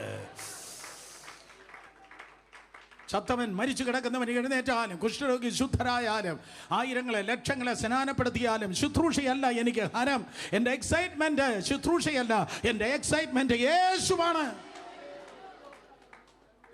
അപ്പോഴാണ് നമുക്ക് പറയാൻ പറ്റുന്നത്, കാളക്കുട്ടിയില്ലാത്ത ഒരു ജീവിതം എനിക്കുണ്ട്. എല്ലാവരും സ്തോത്രം പറയുമെന്ന് ഞാൻ വിചാരിച്ചു. കാളക്കുട്ടിയില്ലാത്ത ജീവിതം. കാളക്കുട്ടി ഉണ്ടെങ്കിൽ മഹത്വമില്ല, ഗ്ലോറിയില്ല. കാളക്കുട്ടി ഉണ്ടെങ്കിൽ മഹത്വമില്ല. പലതിനും ഞാൻ ഏതാണ്ട് ആയിപ്പോയി, എനിക്ക് ഏതാണ്ട് ഉണ്ട്. വീട്ടിൽ നിന്ന് വന്നപ്പോഴേ ഞാനൊരു സിംഹാസനം കൂടെ പണിതിട്ടാണ് ഞാൻ ചർച്ചിൽ വരുന്നത് എന്ന് പറയുന്നെങ്കിൽ നിനക്ക് കാളക്കുട്ടിയാണ് നീ ആരാധിക്കുന്നത്, അല്ല മഹത്വത്തിൻ്റെ തേജസ്സിൻ്റെ കർത്താവിനെയല്ല. അതുകൊണ്ട് യേശു കർത്താവ് ഇപ്പം രാജാവായി. പക്ഷേ യേശു രാജാവായപ്പോൾ സ്തോത്രം പണ്ട് വന്നപ്പോൾ വിശുദ്ധനും വിശ്വസ്തനും സത്യവാനുമായിരുന്നു. ഇപ്പോൾ വേറൊരാളേനോ അങ്ങനെയല്ല വരുന്നത്. 2000 വർഷങ്ങൾക്ക് മുമ്പ് വന്നപ്പോഴും അവൻ വിശ്വസ്തനായിരുന്നു. എല്ലാവരും പറഞ്ഞു മക്കളെ വിശ്വസ്തൻ. ഒരിക്കൽ കൂടെ നല്ല അല്പോടെ മസാലയൊക്കെ ഇട്ട് പറയുന്ന പോലെ കുറച്ചുകൂടെ നന്നായിട്ട് പറഞ്ഞേ, വിശ്വസ്തൻ എന്ന് പറഞ്ഞാൽ അവൻ്റെ അജണ്ട ഒന്നുമില്ല, അവൻ്റെ പ്രോഗ്രാം ഒന്നുമില്ല. എങ്കിലും പിതാവേ എൻ്റെ ഇഷ്ടമല്ല അങ്ങയുടെ ഇഷ്ടം നിറവേറട്ടെ. അതിൻ്റെ പേരാണ് വിശ്വസ്തത. എങ്കിലും പിതാവേ എൻ്റെ ഇഷ്ടമല്ല അങ്ങയുടെ ഇഷ്ടം. അല്ലാതെ 90% ദൈവ ഇഷ്ടവും 10% എൻ്റെ ഹിതവും അല്ല. 75% കർത്താവിൻ്റെ ഹിതവും 25% എൻ്റെ ഹിതവും അല്ല. യേശുവിൻ്റെ നാമത്തിൽ എല്ലാ ഹിതങ്ങളും മാറിപ്പോട്ടെ കർത്താവേ. നമ്മുടെ എല്ലാ അജണ്ടകളും മാറിപ്പോകട്ടെ. സ്വർഗം അത് ഡിമാൻഡ് ചെയ്യുകയാണ്. സ്വർഗം അത് ഡിമാൻഡ് ചെയ്യുകയാണ്. നിങ്ങൾ മിണ്ടുന്നില്ല. സ്വർഗം അത് ഡിമാൻഡ് ചെയ്യാണ്. യേശുവിൻ്റെ നാമത്തിൽ ക്രൈസ്റ്റ് നിന്നിൽ റിവീൽ ചെയ്യുന്നത് കൂടുതൽ കർത്താവും കുറച്ച് നീയും കൂടെ നിൽക്കുമ്പോഴല്ല ക്രൈസ്റ്റ് റിവീൽ ചെയ്യുന്നത്. ക്രിസ്തു നിന്നിൽ വെളിപ്പെടുന്നത് 100% നീ ആബ്സെൻ്റ് ആകുമ്പോഴാണ് ക്രൈസ്റ്റ് നിന്നിൽ 100% റിവീൽ ചെയ്യുന്നത്. ക്രിസ്തു വെളിപ്പെടണമെങ്കിൽ യേശുവിൻ്റെ നാമത്തിൽ 100% നീ വെളിപ്പെട്ടേ പറ്റത്തുള്ളൂ. അതുകൊണ്ടാണ് ക്രൂസിൽ കിടക്കുമ്പോൾ ഞാൻ ഭയങ്കര ആവേശത്തോടെ ഇന്ത്യ മുഴുവൻ പ്രസംഗിക്കുന്ന ഒരു കാര്യമാണ്. ക്രൂസിൽ കിടന്ന് പിഴയുമ്പോഴും യേശുവിൻ്റെ ചിന്ത ഇതായിരുന്നു, അയ്യോ എങ്ങനെയെങ്കിലും ഈ വേദന ഒന്ന് തീർന്നാൽ മതി. ക്രൂസിൽ കിടന്ന് പിഴയുമ്പോൾ അയ്യോ എങ്ങനെയെങ്കിലും ഒന്ന് ചത്താൽ മതി, ഈ വേദന പോകാൻ എങ്ങനെയെങ്കിലും സ്തോത്രം ക്രൂശിൽ നിന്നൊന്ന് രക്ഷപ്പെട്ടാൽ മതി. ഇതൊന്നുമല്ല അവൻ ചിന്തിച്ചേ. എങ്ങനെയെങ്കിലും രക്ഷപ്പെട്ടാൽ മതി, എങ്ങനെയെങ്കിലും മരിച്ചാൽ മതി, എങ്ങനെയെങ്കിലും വേദന തീർന്നാൽ മതി. ഇതല്ല ചിന്തിച്ചത്. ആ ക്രൂസിൽ കിടന്ന് പിടയുമ്പോഴും അവൻ ചിന്തിച്ചത്, എന്നെക്കുറിച്ച് പ്രവാചകന്മാർ എഴുതിയത് ഇനി എന്തെങ്കിലും നിറവേറ്റാനുണ്ടോ? എന്നെക്കുറിച്ച് പ്രവാചകന്മാർ എഴുതിയത് ഇനി എന്തെങ്കിലും നിറവേറ്റാനുണ്ടോ? എന്നെക്കുറിച്ച് പ്രവാചകന്മാർ എഴുതിയത് ഇനി എന്തെങ്കിലും നിറവേറ്റാൻ. അപ്പോൾ അവന് ഓർമ്മ വന്നു, ഓഹോ ഞാൻ കയ്പ് കാടി കുടിച്ചില്ല, നേരത്തെ വേണ്ടെന്ന് പറഞ്ഞ കയ്പ് കാടി കുടിച്ചില്ല. അതുകൊണ്ടാണ് വീണ്ടും റിപ്പീറ്റ് ചെയ്ത് പറഞ്ഞത്, എനിക്ക് ദാഹിക്കുന്നു. അതിൻ്റെ പേരാണ് വിശ്വസ്തത. നിങ്ങളാരെയും പ്രസംഗിക്കുക, ഞാനൊന്ന് ആത്മാവിൽ ആരാധിക്കട്ടെ. കമോൺ, അതിൻ്റെ പേരാണ് വിശ്വസ്തത. അതിൻ്റെ പേരാണ് വിശ്വസ്തത. വിശ്വസ്തതയെക്കുറിച്ച് നമുക്ക് വാചാലമാകാൻ കഴിയും. വിശ്വസ്തതയെക്കുറിച്ച് നമുക്ക് പ്രസംഗിക്കാൻ പറ്റും, നമുക്ക് എഴുതാൻ പറ്റും, നമുക്ക് മറ്റുള്ളവരെ കൗൺസിൽ ചെയ്യാൻ തക്കണം കഴിയും. പക്ഷേ ഈ തലമുറയിൽ യേശുവിൻ്റെ നാമത്തിൽ നമ്മുടെ തിയറിയല്ല, പ്രാക്ടിക്കൽ തന്നെ ദൈവകൃപയാൽ വെളിപ്പെടട്ടെ. മനുഷ്യനല്ല, സ്വർഗത്തിൻ്റെ ദൈവം തന്നെ പറയട്ടെ. ആ പട്ടണത്തിന് വിശ്വസ്തരായിരുന്നു, ആ സാഹചര്യത്തിൽ അവൾ വിശ്വസ്തയായിരുന്നു, ആ സാഹചര്യത്തിൽ അവൻ വിശ്വസ്തരായിരുന്നു. പല മുള്ളുകൾ അവർക്കുണ്ടായിരുന്നു, പല വെല്ലുവിളികൾ ഉണ്ടായിരുന്നു, പല നിന്ദകളുണ്ടായിരുന്നു, പല ചതികളുണ്ടായിരുന്നു. പക്ഷേ അതിൻ്റെ നടുവിലും അവർ വിശ്വസ്തരായിരുന്നു എന്ന ക്രമത്തിൽ ഹല്ലേലൂയ, ദൈവത്തിൻ്റെ കൃപയാൽ വിശ്വസ്തരായിരിക്കാൻ കർത്താവ് നമുക്ക് കൃപ ചെയ്യുമാറാകട്ടെ. സോ ഒന്നാമത്തെ പേര് അത് വിശ്വസ്തത. മക്കളെ, വിശ്വസ്തത എവിടെയുണ്ടോ അവിടെ മാത്രമേ സത്യം വെളിപ്പെടുത്തുള്ളൂ. എവിടെ വിശ്വസ്തതയുണ്ടോ അവിടെ മാത്രമേ സത്യം വെളിപ്പെടുത്തുള്ളൂ. എൻ്റെ ലൈഫിൽ സത്യം ഉണ്ടാകണമെന്ന് പറയുന്നവർ കരങ്ങൾ ഉയർത്തിയാട്. സ്തോത്രം. വിശ്വസ്തത എവിടെയുണ്ടോ അവിടെ മാത്രമേ സത്യം വെളിപ്പെടുത്തുള്ളൂ. സ്തോത്രം. മോശയുടെ വിശ്വസ്തത ഭയങ്കരമായിട്ട് അറിയാം. മോശ ദൈവഭവനത്തിലൊക്കെയും വിശ്വസനായിരുന്നു. എബ്രാലേഖനം സ്തോത്രം 3-ാം അധ്യായം 5-ാം വാക്യം. മോശ ദൈവഭവനത്തിൽ വിശ്വസ്തനായിരുന്നതുപോലെ യേശുവും കർത്താവിന് വിശ്വസ്തനായിരുന്നു. അപ്പോൾ യേശുവിൻ്റെ വിശ്വസ്തതയുടെ സെയിം ലെവലിൽ നിൽക്കുന്നവനാണ് മോശ. ഒരിക്കൽ കൂടെ യേശുവിൻ്റെ വിശ്വസ്തതയുടെ സെയിം ലെവലിൽ ചെന്നെത്തിയവനാണ് വിക്കനായിരുന്ന മോശ. കാരണം പുള്ളി ജീവിച്ചത് ഏത് ലെവലെന്നറിയോ? ദൈവത്തിൻ്റെ ലെവലിലാണ് ജീവിച്ചത്. പുള്ളി പാസ്റ്റർ ലെവലിലല്ല ജീവിച്ചത്. ഞാൻ തെളിയിക്കാം. സ്തോത്രം. സംഖ്യാപുസ്തകം 21-ാം അധ്യായം 5-ാം വാക്യം. സംഖ്യാപുസ്തകം 21-ാം അധ്യായം 5-ാം വാക്യം വായിച്ചപ്പോൾ യഹോവയ്ക്കും മോശയ്ക്കും വിരോധമായി ജനം കുറ്റം പറഞ്ഞു. ഒരിക്കൽ കൂടെ, ദൈവത്തിനും മോശയ്ക്കും വിരോധമായി സ്തോത്രം ജനം സംസാരിച്ചു. ജനം ദൈവത്തിനും മോശയ്ക്കും വിരോധമായി സംസാരിച്ചപ്പോൾ മരുഭൂമിയിൽ മരിക്കേണ്ടതിന് കർത്താവ് എന്ത് ചെയ്തു? അഗ്നി സർപ്പങ്ങളെ അയച്ചു. കേക്ക്. അപ്പോൾ മോശ ജീവിച്ച ലെവൽ ഏതാണ്? ദൈവം ജീവിച്ച സെയിം ലെവലിലാണ് ജീവിച്ചത്. ഇന്ന് വടക്കുംപഴയ്ക്കും നടക്കുന്ന പാസ്റ്റർമാർ ഈ വാക്യം എടുത്തോട്ട് പറയും ദൈവത്തിൻ്റെ അഭിഷിക്തൻ്റെ നേരെ കുറ്റം പറയല്ല. പക്ഷേ എൻ്റെ ചോദ്യം ഇതാണ്, എടോ റവറണ്ടേ, താൻ ആരുടെ സ്റ്റാൻഡേർഡിലാണ് ജീവിക്കുന്നത്? നീ 2026 ഏപ്രിൽ മാസത്തിൽ ദൈവത്തിൻ്റെ സ്റ്റാൻഡേർഡിൽ ജീവിച്ചാൽ മാത്രമേ സ്തോത്രം ഈ വാക്യം നിൻ്റെ ജീവിതത്തിൽ വെളിപ്പെടത്തുള്ളൂ. നീ പെന്തിക്കോസ്ത് സ്റ്റാൻഡേർഡിലും നീ CSI സ്റ്റാൻഡേർഡിലും അല്ല ജീവിക്കേണ്ടത്, നീ മർത്തോമ സ്റ്റാൻഡേർഡിലല്ല ജീവിക്കേണ്ടത്. നീ പുസ്തകത്തിൻ്റെ ദൈവത്തിൻ്റെ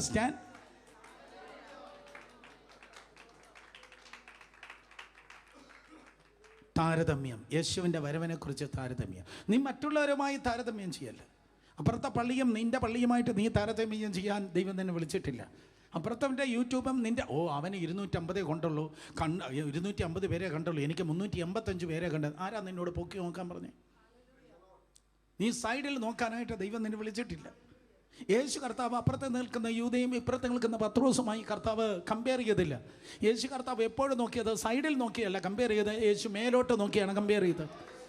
അതുകൊണ്ടാണ് ശുശ്രൂഷയിൽ 3 പ്രാവശ്യം പിതാവായ ദൈവം പറഞ്ഞത്. സൈഡിൽ നോക്കാത്തത് കൊണ്ടാണ് 3 പ്രാവശ്യം പിതാവായ ദൈവം പറഞ്ഞത്, ഇവൻ എൻ്റെ പ്രിയ പുത്രൻ. അതിന് പിതാവിന് അല്പം പോലും മാറിയില്ല. സ്വർഗത്തിൽ നിന്ന് വന്ന ആ സ്റ്റേറ്റ്മെൻറ്റ്, ഇവൻ പ്രിയപുത്രൻ പ്രിയപുത്രൻ പ്രിയപുത്രൻ എന്ന് പറഞ്ഞത് ഭൂമിയിൽ നിന്ന് യേശു മാറാത്തത് കൊണ്ടാണ്. In the name of Jesus, ദൂതേതാണ്, വിശ്വസ്തനായിരിക്കുക, സത്യവാനായിരിക്കുക, മാറിപ്പോകല്ലേ. യേശു പണ്ടും വിശ്വസ്തനായിരുന്നു, വിശ്വസ്തനും സത്യവാനുമാണ്. ഇന്നും യേശു വിശ്വസ്തനും സത്യവാനുമായിരുന്നു. പണ്ട് ഞാൻ വിശുദ്ധിയിലായിരുന്നു, ഇപ്പോൾ കുറച്ച് വെള്ളം കയറിപ്പോയി.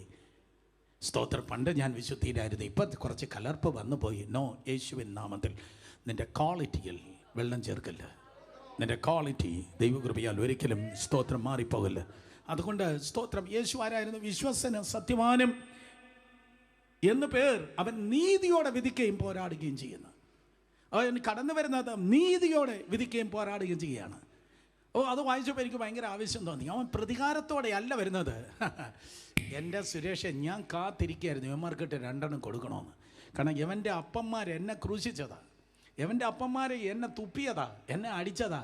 അതുകൊണ്ട് സ്തോത്രം, അത് ഞാനിങ്ങനെ കാത്തിരിക്കുകയായിരുന്നു. ചിലതെല്ലാം അവസരം കിട്ടാൻ വേണ്ടി ഇങ്ങനെ കാത്തിരിക്കുക നമ്മളെ തല്ലാൻ. ഉണ്ടോ? ഒരാളെങ്കിലും സ്തോത്രം പറയാനോ ഇന്ന് രാത്രി ഉണ്ടല്ലോ, അതിനായി സ്തോത്രം. ചിലതെല്ലാം അവസരം കിട്ടാൻ വേണ്ടി ഇങ്ങനെ കാത്തിരിക്കുക. സ്തോത്രം, നമ്മളെ തല്ല. ഒരവസരം കിട്ടുമ്പോഴാണ്, ഒരവസരം കിട്ടാം. വടിവെട്ടി തട്ടിൻ്റെ പുറത്തിട്ടിരുന്നു, ഒരവസരം കിട്ടിയപ്പോഴാണ് അതെടുത്ത് സ്തോത്രം അതെ നമ്മളെ തല്ലാൻ കൊടുക്കുന്നത്. വർഷങ്ങളായിട്ട് ഇങ്ങനെ കാത്തിരിക്കുകയായിരുന്നു. ഇതുപോലെ യേശു കർത്താവ് തല്ലാനായിട്ട് വർഷങ്ങളിങ്ങനെ കാത്തിരുന്നിട്ട് പിന്നെ അവസാനം വന്നപ്പോൾ അതേ നാട്ടുകാരെ, ജാതികളെ, യഹൂദന്മാരെ ഉള്ള രാജ്യങ്ങളെ തല്ലാനല്ല വരുന്നത്. നോ, അവൻ പ്രതികാരത്തിലല്ല ജീവിക്കുന്നത്, അവൻ നീതിയോടെയാണ് ജീവിക്കുന്നത് യേശുവിൻ നാമത്തിൽ. അതുകൊണ്ട് വിശ്വാസികളാകുന്ന നിങ്ങളാണെങ്കിൽ നിങ്ങൾക്ക് കയ്പില്ല, നിങ്ങൾക്ക് പകയില്ല, നിങ്ങൾക്ക് കോപമില്ല, നിങ്ങൾക്ക് ക്രോധമില്ല. പകരം നിങ്ങൾക്കുള്ളത് നീതി മാത്രമേ ഉള്ളൂ. നീതിക്ക് വിരോധമായി വരുന്ന ഒന്നും നിങ്ങളുടെ ജീവിതത്തിൽ ഉണ്ടാകില്ല. പലർ തുപ്പി കാണും, പലർ ആട്ടിക്കാണും, പലർ തകർത്ത് കാണും, പലർ പൊളിച്ച് കാണും, പലർ അപവാദം പറഞ്ഞ് കാണും. ഹല്ലേലൂയ. വർഷങ്ങൾക്ക് മുമ്പ് ഒരു സിനിമാക്കാരൻ ഒരിടത്ത് ക്യാമ്പ് ചെയ്യുക. 10-30 പേരുണ്ട്. 10-30 പേര് ക്യാമ്പ് ചെയ്യാം. ഞാൻ ചോദിച്ചു, നിങ്ങൾ എന്തിനാ ഇവിടെ ക്യാമ്പ് ചെയ്യുന്നത്? അത് ഒരാഴ്ചയായിട്ട് ഒരു സ്തോത്രം കഥയുടെ കൺക്ലൂഷന് വേണ്ടി ഞങ്ങൾ ക്യാമ്പ് ചെയ്യുക. ഒരു കഥയുടെ കൺക്ലൂഷൻ കിട്ടണം, അതിനുവേണ്ടി ഞങ്ങളിങ്ങനെ ക്യാമ്പ് ചെയ്ത് ഡിസ്കസ് ചെയ്യാം. ഞാൻ പറഞ്ഞു, നിങ്ങൾക്കാണോ കഥയുടെ ക്ഷാമം? ഞങ്ങളെ ചർച്ചിൽ വന്നാൽ പോരെ, എത്ര കഥകൾ കിട്ടണം? ആരെല്ലാം കുറിച്ച് കഥകൾ കിട്ടണം? നിങ്ങളെന്തിനാ ചുമ്മാ തിന്ന് മുടിച്ച് ആ റിസോർട്ടിൽ കിടക്കുന്നത്? ഞങ്ങളടുത്ത് വന്ന് ഞങ്ങളെ ഇടയിൽ 2-3 പേരുണ്ട്. എനിക്ക് അവരെ ഫോൺ നമ്പർ തരാം, അല്ലെങ്കിൽ വീട് കാണിച്ചു തരാം. അവരെ ഫോൺ നമ്പർ തരാം, വീട് കാണിച്ചു. എത്ര കഥകൾ അമ്മമ്മമാർ പറയുന്നത്. എന്തിനാ? നിങ്ങൾക്ക് എത്ര കഥ, ഏത് മോഡൽ വേണമെന്ന് പറഞ്ഞാൽ മതി, അവർ പറഞ്ഞു തരും. ട്രാജഡി വേണോ, കോമഡി വേണോ, ത്രില്ലർ വേണോ, ആക്ഷൻ മൂവി വേണോ?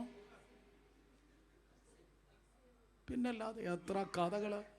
എത്ര എണ്ണത്തിനെ തകർത്തതാ, എത്ര എണ്ണത്തിനെ കരയിപ്പിച്ചതാ, എത്ര എണ്ണത്തിനെ മുടിച്ചതാ, എത്ര കഥകൾ. ഒരു കീറ്റ തുണിയും 10 കള്ളസാക്ഷികളും മതി, ഏതവനും ഒതുക്കത്തില്ലയോ? എത്ര കഥകളാണ് ഞങ്ങൾക്കുള്ള സ്തോത്രം. പക്ഷേ എൻ്റെ കർത്താവ് വരുന്നത് നീതിയോടെയാണ് അവൻ വരുന്നത്, പ്രതികാരത്തോടെയല്ല അവൻ വരുന്നത്. അവൻ നീതിയോടെയാണ് വരുന്നത്. പൊട്ടാണലികളെല്ലാം ഇന്ന് രാത്രി കേട്ടിരുന്നെങ്കിൽ കൊള്ളായിരുന്നു. യേശു കർത്താവ് സ്വർഗം വരെ കളിച്ച കളിയല്ല, സ്വർഗം വരെ കളിച്ച കളിയല്ല. കുറച്ച് സ്ഥലം ഇതാ വെറുതെ കിടക്കുന്നു, അതുകൊണ്ട് കുറച്ച് മന്ദബുദ്ധികളെ അങ്ങ് കൊണ്ടുപോകാം എന്ന് പറഞ്ഞല്ല കർത്താവ് വരുന്നത്.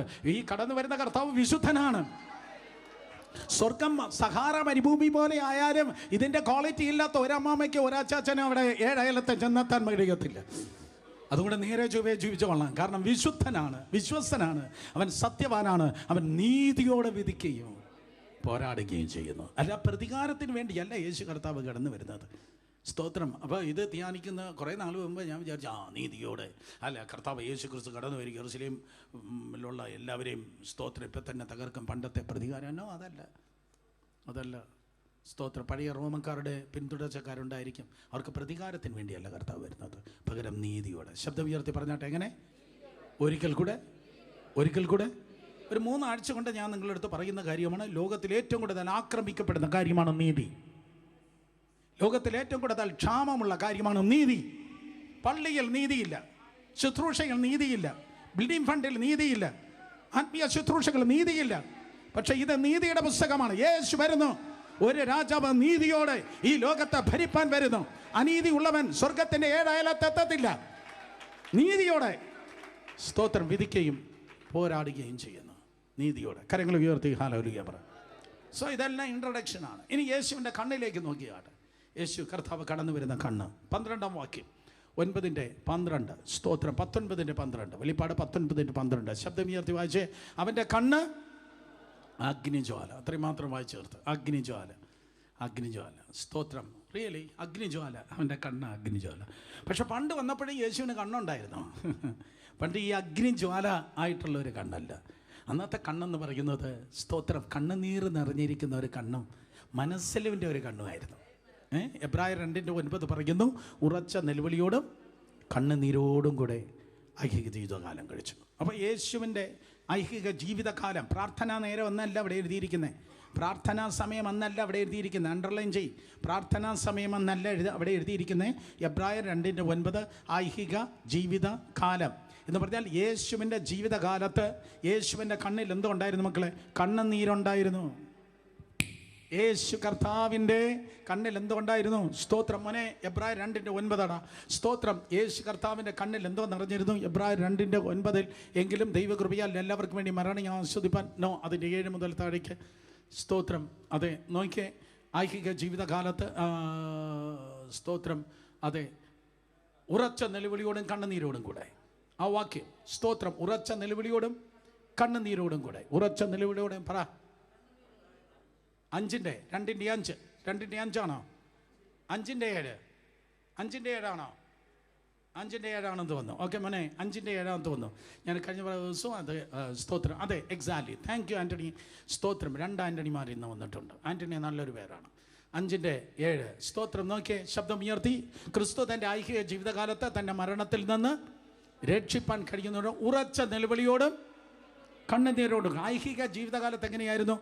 സ്തോത്രം. ഉറച്ച നിലവിളി ഉണ്ടായിരുന്നു, കണ്ണുനീരുണ്ടായിരുന്നു. ഐഹിക ജീവിതകാലത്ത് യേശുവിൻ്റെ പാർട്ടായിരുന്നു, ഭാഗമായിരുന്നു കണ്ണിൽ കണ്ണുനീർ. ഒരിക്കൽ കൂടെ, യേശു കർത്താവിൻ്റെ സ്തോത്രം ജീവിത ഭാഗമായിരുന്നു കണ്ണിൽ കണ്ണുനീർ. ശബ്ദം ഉയർത്തി പറഞ്ഞാൽ എന്താണ്? കണ്ണിൽ കണ്ണുനീരുണ്ടായിരുന്നത് കൊണ്ടാണ് കയ്യിൽ ശക്തി ഉണ്ടായിരുന്നത്.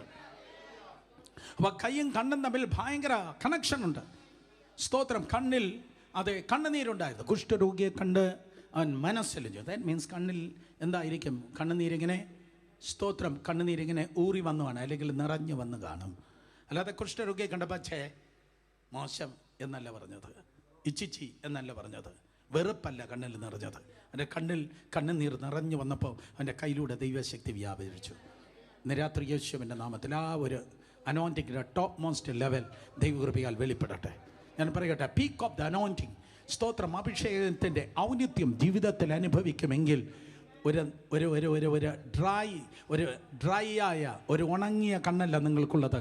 അഭിഷേകത്തിൻ്റെ ഉന്നതങ്ങളിൽ നിങ്ങൾ നിൽക്കുന്നെങ്കിൽ നിങ്ങളുടെ കണ്ണുനീർ കൊണ്ട് നിറഞ്ഞ ഒരു നനഞ്ഞ കണ്ണായിരിക്കും നിങ്ങളിൽ വെളിപ്പെടുന്നത്. Touch us God.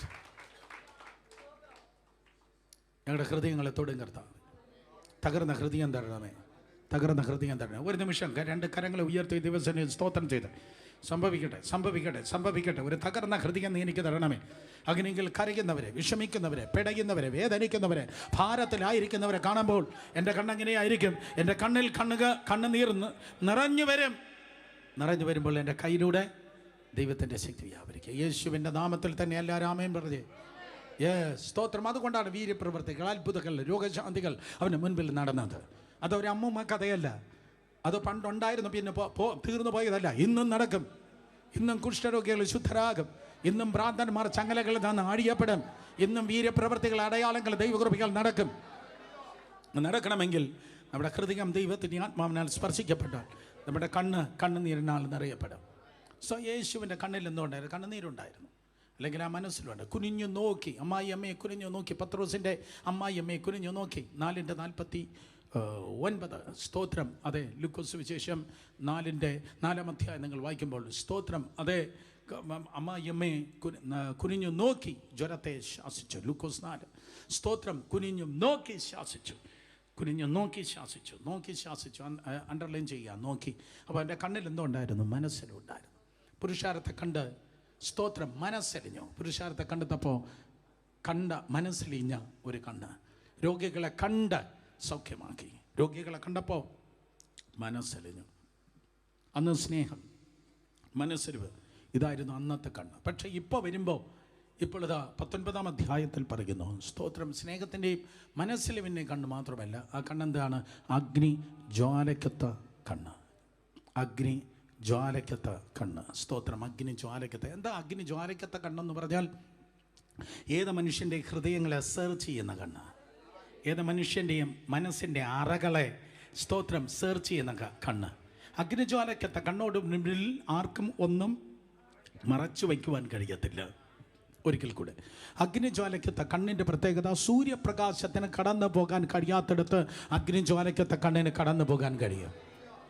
സ്തോത്രം. അഗ്നിജ്വാലയ്ക്കത്ത കണ്ണിൻ്റെ പ്രത്യേകത, ഒരു കള്ളനും കൊള്ളക്കാരനും ആ യേശുവിൻ്റെ മുൻപിൽ രക്ഷപ്പെടുവാൻ കഴിയത്തില്ല.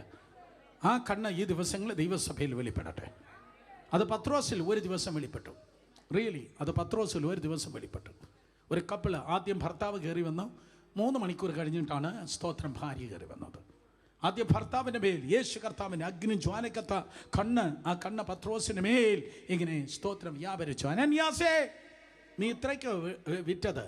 ചുറ്റും നിന്ന് ആൾക്കാർ ശബ്ദം കേട്ടു. തിരിഞ്ഞു നോക്കിയപ്പോൾ വെട്ടിയിട്ട ചക്ക പോലെ അനന്യാസ് താഴെ കിടക്കുന്നു. ഞാൻ പറയാറുണ്ട്, അവിടെ കുറച്ച് ബാല്യക്കാരുണ്ടായിരുന്നു. ബാല്യക്കാർ, എല്ലാവരും പറഞ്ഞ ബാല്യക്കാർ താഴെ വീണ അനന്യാസിനെ തൂത്ത് തുടച്ചെടുത്ത് പുറത്ത് കൊണ്ടുപോയി അവനെ അടക്കിയിട്ട് തിരിച്ചു വന്നു. ഭാര്യ അറിഞ്ഞില്ല കേട്ടോ. 3 മണിക്കൂർ കഴിഞ്ഞിട്ട് അമ്മാമ്മ വന്നപ്പോൾ ഈ അഗ്നിജ്വാലയ്ക്കത്ത കണ്ണ് ഭർത്താവിൻ്റെ മേൽ വീണതുപോലെ ഭാര്യയുടെ മേലും വീണു. സ്തോത്രം. ഇത്രയേ ഉള്ളൂ. നേരത്തെ ആ ശബ്ദം കേട്ട സ്തോത്രം ആൾക്കാർ വീണ്ടും ആ ശബ്ദം കേട്ടു. അത് നോക്കുമ്പോൾ സ്തോത്രം, ഇതാ ഭാര്യ വീണിരിക്കുന്നു. അപ്പോഴും തിരുവചനം പറയുന്നു, ബാല്യക്കാർ എഴുന്നേറ്റു. അമ്മാമ്മയെ തൂത്ത് തുടച്ചെടുത്ത് സ്തോത്രം പുറത്ത് കൊണ്ടുപോയി അടക്കിയിട്ട് തിരിച്ചു വന്നു. അപ്പോൾ ആ ബാല്യക്കാരോട് എനിക്ക് ചോദിച്ചു, നിങ്ങളുടെ ശുശ്രൂഷ എന്താ? അത് പണത്തിൻ്റെ കേസിൽ ഏവനാണോ ചത്തു വീഴുന്നത്? പണത്തിൻ്റെ കേസിൽ സഭയിൽ ചത്തു വീഴുന്നവനെ പുറത്ത് കൊണ്ടുപോയി കുഴിച്ചു മൂടുന്നതാണ് ഞങ്ങളുടെ ശുശ്രൂഷ. ആമേൻ. സ്തോത്രം. അഗ്നിജ്വാലയ്ക്കത്ത കണ്ണ്. പണ്ട് നമ്മുടെ വർഷങ്ങൾക്ക് മുമ്പ് LMS കോമ്പൗണ്ടിൽ ഒരു ഉപവാസ പ്രാർത്ഥന നടക്കുമ്പോൾ ഡൽഹിയിൽ നിന്ന് ഒരു പ്രാസംഗ്യം വന്നിരുന്നു. ഡൽഹിയിൽ നിന്ന് ആ പ്രാസംഗ്യൻ ഒരു കുടുംബമാണ് അയാളെ ഭക്ഷണം കഴിക്കാൻ വേണ്ടി കൊണ്ടുപോയത്. സ്തോത്രം. അപ്പോൾ അവരിങ്ങനെ പറഞ്ഞാണ്, ഇവിടെ ഇരിക്കുന്നവന് പൈസയ്ക്ക് ഭയങ്കര ആർത്തിയാണ്, ഞാൻ പൈസ ഇങ്ങനെ അടിച്ചു മാറ്റുകയാണ് എന്നിങ്ങനെ പറഞ്ഞ് ന്യൂസ് കൊടുത്തത്. അപ്പോൾ അത് വർഷങ്ങൾക്ക് ശേഷം ഞാൻ അറിഞ്ഞു. എന്നിട്ട് സ്തോത്രം വന്നിട്ട് ഇങ്ങനെയാണ് അടുത്ത സെഷന് പുള്ളി പ്രസംഗിച്ചത്. പത്രോസിൻ്റെ സ്ഥാനത്ത് യേശു ആയിരുന്നെങ്കിൽ, സ്തോത്രം, പത്രോസിൻ്റെ സ്ഥാനത്ത് യേശു ആയിരുന്നെങ്കിൽ അനന്യാസും സഫീറയും മരിക്കയില്ലായിരുന്നു. പത്രോസിൻ്റെ സ്ഥാനത്ത് യേശു ആയിരുന്നെങ്കിൽ മരിക്കയില്ലായിരുന്നു. പത്രോസ്, സ്തോത്രം, അതെ, പത്രോസിൻ്റെ കണ്ണ് പണത്തിലായതുകൊണ്ടാണ് അനന്യാസും സഫീറയും മരിച്ചത് എന്ന് പറഞ്ഞപ്പോൾ ആ അടുത്ത സമയത്ത് സ്നാനപ്പെട്ട് വന്ന മുഴുവൻ വിശ്വാസികളെ ഇളകി. അവരെൻ്റെ അടുക്കലേക്ക് ഓടി വന്ന അടുത്ത ആ സെഷൻ കഴിഞ്ഞപ്പോൾ എന്ന് പറഞ്ഞ് അവനെ എത്രയും പെട്ടെന്ന് പാക്ക് ചെയ്യണമെന്ന് പറഞ്ഞു. സൺഡേ സ്കൂൾ വിശ്വാസികൾ അവർ വന്ന് പറഞ്ഞതാണ്. അവർ എല്ലാവരും ഇന്ന് നമ്മുടെ വിശ്വാസികളാണ്. സിന്ധു എഡിൻ ഉൾപ്പെടെയുള്ളവർ എൻ്റെ അടുത്ത് വന്ന് പറഞ്ഞതാണ്, സ്തോത്രം, അവനെ ഇപ്പം തന്നെ പാക്ക് ചെയ്യണം. കാരണം സ്തോത്രം, അതെ, പത്രോസ് യേശു എങ്ങനെയായിരിക്കോ അങ്ങനെയായിരുന്നു പത്രോസ് എന്നത്. പണം മോട്ടിക്കുന്നവന് കൂട്ടു നിൽക്കുന്നവനല്ല യേശു. പാപത്തെ പാപമെന്ന് വിളിച്ചു പറയുന്നവനാണ് യേശു. മനസ്സിലാക്കുന്നോ നിങ്ങൾ? സ്തോത്രം. മനസ്സിലാക്കുന്നോ? അതുകൊണ്ട് അഗ്നിജ്വാലക്കത്ത കണ്ണോടുകൂടിയവനാണ് ദൈവം. നിങ്ങൾക്ക് എന്നെ കളിപ്പിക്കാം, നിങ്ങളെ എനിക്കും കളിപ്പിക്കാം, പക്ഷേ നമ്മളെ കാണേണ്ടവൻ കാണുന്നുണ്ട്, നമ്മൾ അറിയേണ്ടവൻ അറിയുന്നുണ്ട്. അതുകൊണ്ട് ഈച്ച് ആൻഡ് എവരി സ്റ്റെപ്പ്, ഓരോ വാക്കാകട്ടെ, ഓരോ പ്രവൃത്തിയാകട്ടെ, സ്തോത്രം, ദൈവ ഭയത്തിലായിരിക്കണമായിരിക്കേണ്ടത്. കാരണം കടന്നു വരുന്നവനായ കർത്താവ് ആരാണ്? അവൻ്റെ കണ്ണ് അഗ്നി ജ്വാലയ്ക്കൊത്ത കണ്ണാണ്. കരങ്ങളെ ഉയർത്തി വിശ്വസിക്കുന്നവർ ഹല്ലേലൂയ പറഞ്ഞാണ്. ഏത് ഇരുളിലും സ്തോത്രം കാണുന്നതാണ് കർത്താവിൻ്റെ കണ്ണ്. ഇനി സ്തോത്രം എൻ്റെ കണ്ണ് മാത്രമല്ല, അന്ന് അതേ മനസ്സിലുവിൻ്റെയും സ്നേഹത്തിൻ്റെയും കണ്ണാണ്. ഇനി വരുമ്പോൾ ഏത് രഹസ്യത്തിൻ്റെ അറകളെയും കണ്ടുപിടിക്കുന്ന അഗ്നി ജ്വാലയ്ക്കൊത്ത കണ്ണ്. അന്ന് തലയിൽ, ഇനി വരുമ്പോൾ തലയിൽ അനേക രാജമുടികൾ എന്ന് പറഞ്ഞാൽ ഈ മുടിയല്ല, കിരീടത്തെക്കുറിച്ചാണ് പറയുന്നത്. സ്തോത്രം. On his head were many crowns, പല കിരീടങ്ങളുണ്ട് എന്നാണ് പറയുന്നത്. പല കിരീടങ്ങൾ പറഞ്ഞാട്ടെ, എന്തുവാണ്? പല കിരീടങ്ങൾ. 2000 വർഷങ്ങൾക്ക് അന്ന് വന്നപ്പോഴും യേശുവിന് ഒരു കിരീടമുണ്ടായിരുന്നു. യോഹന്നാൻ സുവിശേഷം 19-ാം അധ്യായം 1-ാം വാക്യം പറയുന്നു, മുള്ളുകൊണ്ട് ഒരു കിരീടം മെടഞ്ഞ് യേശുവിൻ്റെ തലയിൽ വെച്ചു. ശരീരം മുഴുവൻ അടിച്ച് തകർത്തിരിക്കുകയാണ്. സാധാരണ ആ പ്ലാനറ്റോറിയത്തിൽ ആരും എഴുന്നേറ്റ് നിന്നിട്ടില്ല, പക്ഷേ അവൻ എഴുന്നേറ്റ് നിൽക്കുകയാണ്. ബാക്കിയുള്ള എല്ലാവരും ഒന്നുകിൽ മരിക്കും, ഇല്ലെങ്കിൽ അബോധാവസ്ഥയിലാകും. പക്ഷേ ഇവൻ അബോധാവസ്ഥയിലായില്ല, മരിച്ചുമില്ല. അപ്പോൾ അടിക്കുന്നവരുടെ സൈക്കോളജി ഇതാണ്. സ്തോത്രം. അടിക്കുന്നവരുടെ സൈക്കോളജി കൈ ഉയർത്തണ്ട, കേട്ടിരുന്നാൽ മതി. സ്തോത്രം. അതെ, അടിക്കുന്നവരുടെ സൈക്കോളജി ഇതാണ്. ഈ നിലം പരിചായില്ലെങ്കിൽ വീണ്ടും ദേഷ്യം കൂടും. അപ്പോൾ അടിച്ചവർക്ക് ഇവൻ നിലം പരിചായില്ല, ഇവന് അബോധാവസ്ഥയിലായില്ല, ഇവൻ മരിച്ചില്ല. അതുകൊണ്ട് അവർക്ക് ദേഷ്യം കൂടിയിട്ട് പെട്ടെന്ന് ഓടിപ്പോയി അവിടെ ഉണ്ടായിരുന്ന മുള്ളുകൊണ്ട് മെടഞ്ഞ്, ആ മുള്ളുകൊണ്ട് കുത്തിയാൽ സ്തോത്രം അലർജി ഉണ്ടാകും. ആ മുള്ളുകൊണ്ട് സ്തോത്രം ഒരു മുൾക്കിരീടമുണ്ടായി യേശുവിൻ്റെ തലയിൽ വെച്ചിട്ട് ഒരു തടി കഷ്ണമെടുത്ത് ആ തലയിൽ അടിച്ചിറക്കി. അത് ചുമ്മാതെ അങ്ങ് ദൈവം അനുവദിച്ചതല്ല, അതിൻ്റെ പിന്നിലൊരു പ്രവചനമുണ്ട്. നമ്മുടെ ശാപങ്ങൾ മുഴുവൻ മാറിപ്പോകാൻ.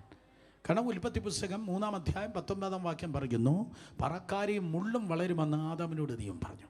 പാപം ചെയ്ത ആദാമിനോട് പറഞ്ഞു, പറക്കാരിയും മുള്ളും വളരുമെന്ന് പറഞ്ഞു. പാപം ചെയ്ത ആദാമിനോട്, ആരാധിക്കുന്ന ആദാമിനോടല്ല പറഞ്ഞത്. ആരാധിക്കുന്ന ആരെങ്കിലും വന്നിട്ടുണ്ടോ? കരങ്ങൾ ഉയർത്തിയാട്ടെ. രക്ഷിക്കപ്പെട്ട് സ്നാനപ്പെട്ട് സത്യത്തിന്മാവിലെ ആരാധിക്കുന്നവരെ കരങ്ങൾ ഉയർത്തിയാട്ടെ. നിൻ്റെ വീട്ടിൽ സരള വൃക്ഷവും കൊഴുന്തും വളരും. ആരാധിക്കുന്നവരുടെ വീട്ടിൽ സരള വൃക്ഷവും കൊഴുന്തും വളരും. കാരണം ആരാധിക്കുന്നവരുടെ വീട്ടിൽ അനുഗ്രഹമുണ്ട്. എല്ലാ പിള്ളേരും ആമേൻ പറ. ആരാധിക്കുന്നവരുടെ വീട്ടിൽ അനുഗ്രഹമുണ്ട്. പാപിയുടെ വീട്ടിൽ എന്തുകൊണ്ട്? സജീവാക്യം 3:33. പാപിയുടെ വീട്ടിൽ ശാപമാണുള്ളത്, ദുഷ്ടൻ്റെ വീട്ടിൽ ശാപമാണുള്ളത്. ദുഷ്ടൻ്റെ വീട്ടിൽ ശാപം, പാപിയുടെ വീട്ടിൽ ശാപം. ആദാം പാപം ചെയ്തപ്പോഴേക്കും സ്തോത്രം ആദാമിൻ്റെ വീട്ടിൽ ചെന്നാൽ മൂത്തവൻ സ്തോത്രം കയ്യൻ രണ്ടാമത്തവനെ കൊന്നിരിക്കുന്നു. പാപിയുടെ വീടിൻ്റെ ചിത്രമാണ്. സ്തോത്രം. മൂത്തവൻ രണ്ടാമത്തവനെ കൊന്നിരിക്കുന്നു. ആ വീട്ടിൽ അല്പമെങ്കിലും ഗുണപ്പെടുമെന്ന് ചിന്തിച്ചത് രണ്ടാമത്തവനാണ്. പക്ഷെ മൂത്തവൻ രണ്ടാമത്തവനെ കൊന്നിരിക്കുന്നു. ഈ ജ്യേഷ്ഠന്മാർ രണ്ടാമത്തവനെ കൊല്ലുന്നെങ്കിൽ, ജ്യേഷ്ഠ സഹോദരന്മാർ, ജ്യേഷ്ഠ പാസ്റ്റർമാർ, സീനിയർ പാസ്റ്റർമാർ, ജ്യേഷ്ഠൻ ഇളവനെ കൊല്ലുന്നെങ്കിൽ അത് ദൈവികമല്ല, അത് ശുദ്ധ പൈശാചികമാണ്. ഞാനാണ് ഇവിടെ സീനിയർ മോസ്റ്റ് എന്ന് പറഞ്ഞ് വളർന്നു വരുന്ന പിള്ളേരെ സ്തോത്രം അടുത്ത തലമുറയോ വളർത്താതെ അല്ലെങ്കിൽ തങ്ങളെക്കാൾ ഇളയവരെ കൊന്നുകളയുന്നെങ്കിൽ അത് ശാപമാണ്, ശാപത്തിൻ്റെ ലക്ഷണമാണ്. കയ്യൻ ഹാബേലിനെ സ്തോത്രം കൊന്നുകളഞ്ഞു. ഒരുത്തൻ രക്തത്തിൽ കുളിച്ച് കിടക്കുന്നു. മൂത്തിയാൾ ഒന്നിനും ഗുണപ്പെടാതെ, കാരണം മറ്റവനെ കൊന്നതാണ്, ഒന്നിനും ഗുണം പിടിക്കാതെ അവൻ ഊടാടി നടക്കുന്നു. അപ്പോൾ ദുഷ്ടൻ്റെ വീട്ടിൻ്റെ ചിത്രം ഇതാണ്. ദുഷ്ടൻ്റെ വീട്ടിൽ ശാപമുണ്ട്. സ്തോത്രം. ആരാധിക്കുന്ന വീട്ടിൽ അനുഗ്രഹമുണ്ട്. വേറെ ഒന്നും വേണ്ട. ഒബേദോമിൻ്റെ വീട്ടിൽ 3 മാസം ആരാധന ഉണ്ടായിരുന്നു മതി. 3 മാസം. നിങ്ങൾ സ്നാനപ്പെട്ട് വന്നിട്ട് വർഷങ്ങളായി. സ്തോത്രം. 3 മാസം ഈ പുസ്തകത്തിൽ എഴുതിയ കർത്താവ് നിൻ്റെ ജീവിതത്തിൽ നിൻ്റെ വീട്ടിൽ ഉണ്ടായിരുന്ന മതിൽ അവിടെ ശാപത്തിൻ്റെ കെട്ടുകൾ പൊട്ടിയിരിക്കും. ഹല്ലേലൂയ. സോ നമ്മുടെ ശാപം മാറിപ്പോകുവാൻ യേശു കർത്താവ് ശാപത്തിൻ്റെ മുൾക്കിരീടം സ്തോത്രം നമുക്ക് വേണ്ടി ഏറ്റെടുത്തു.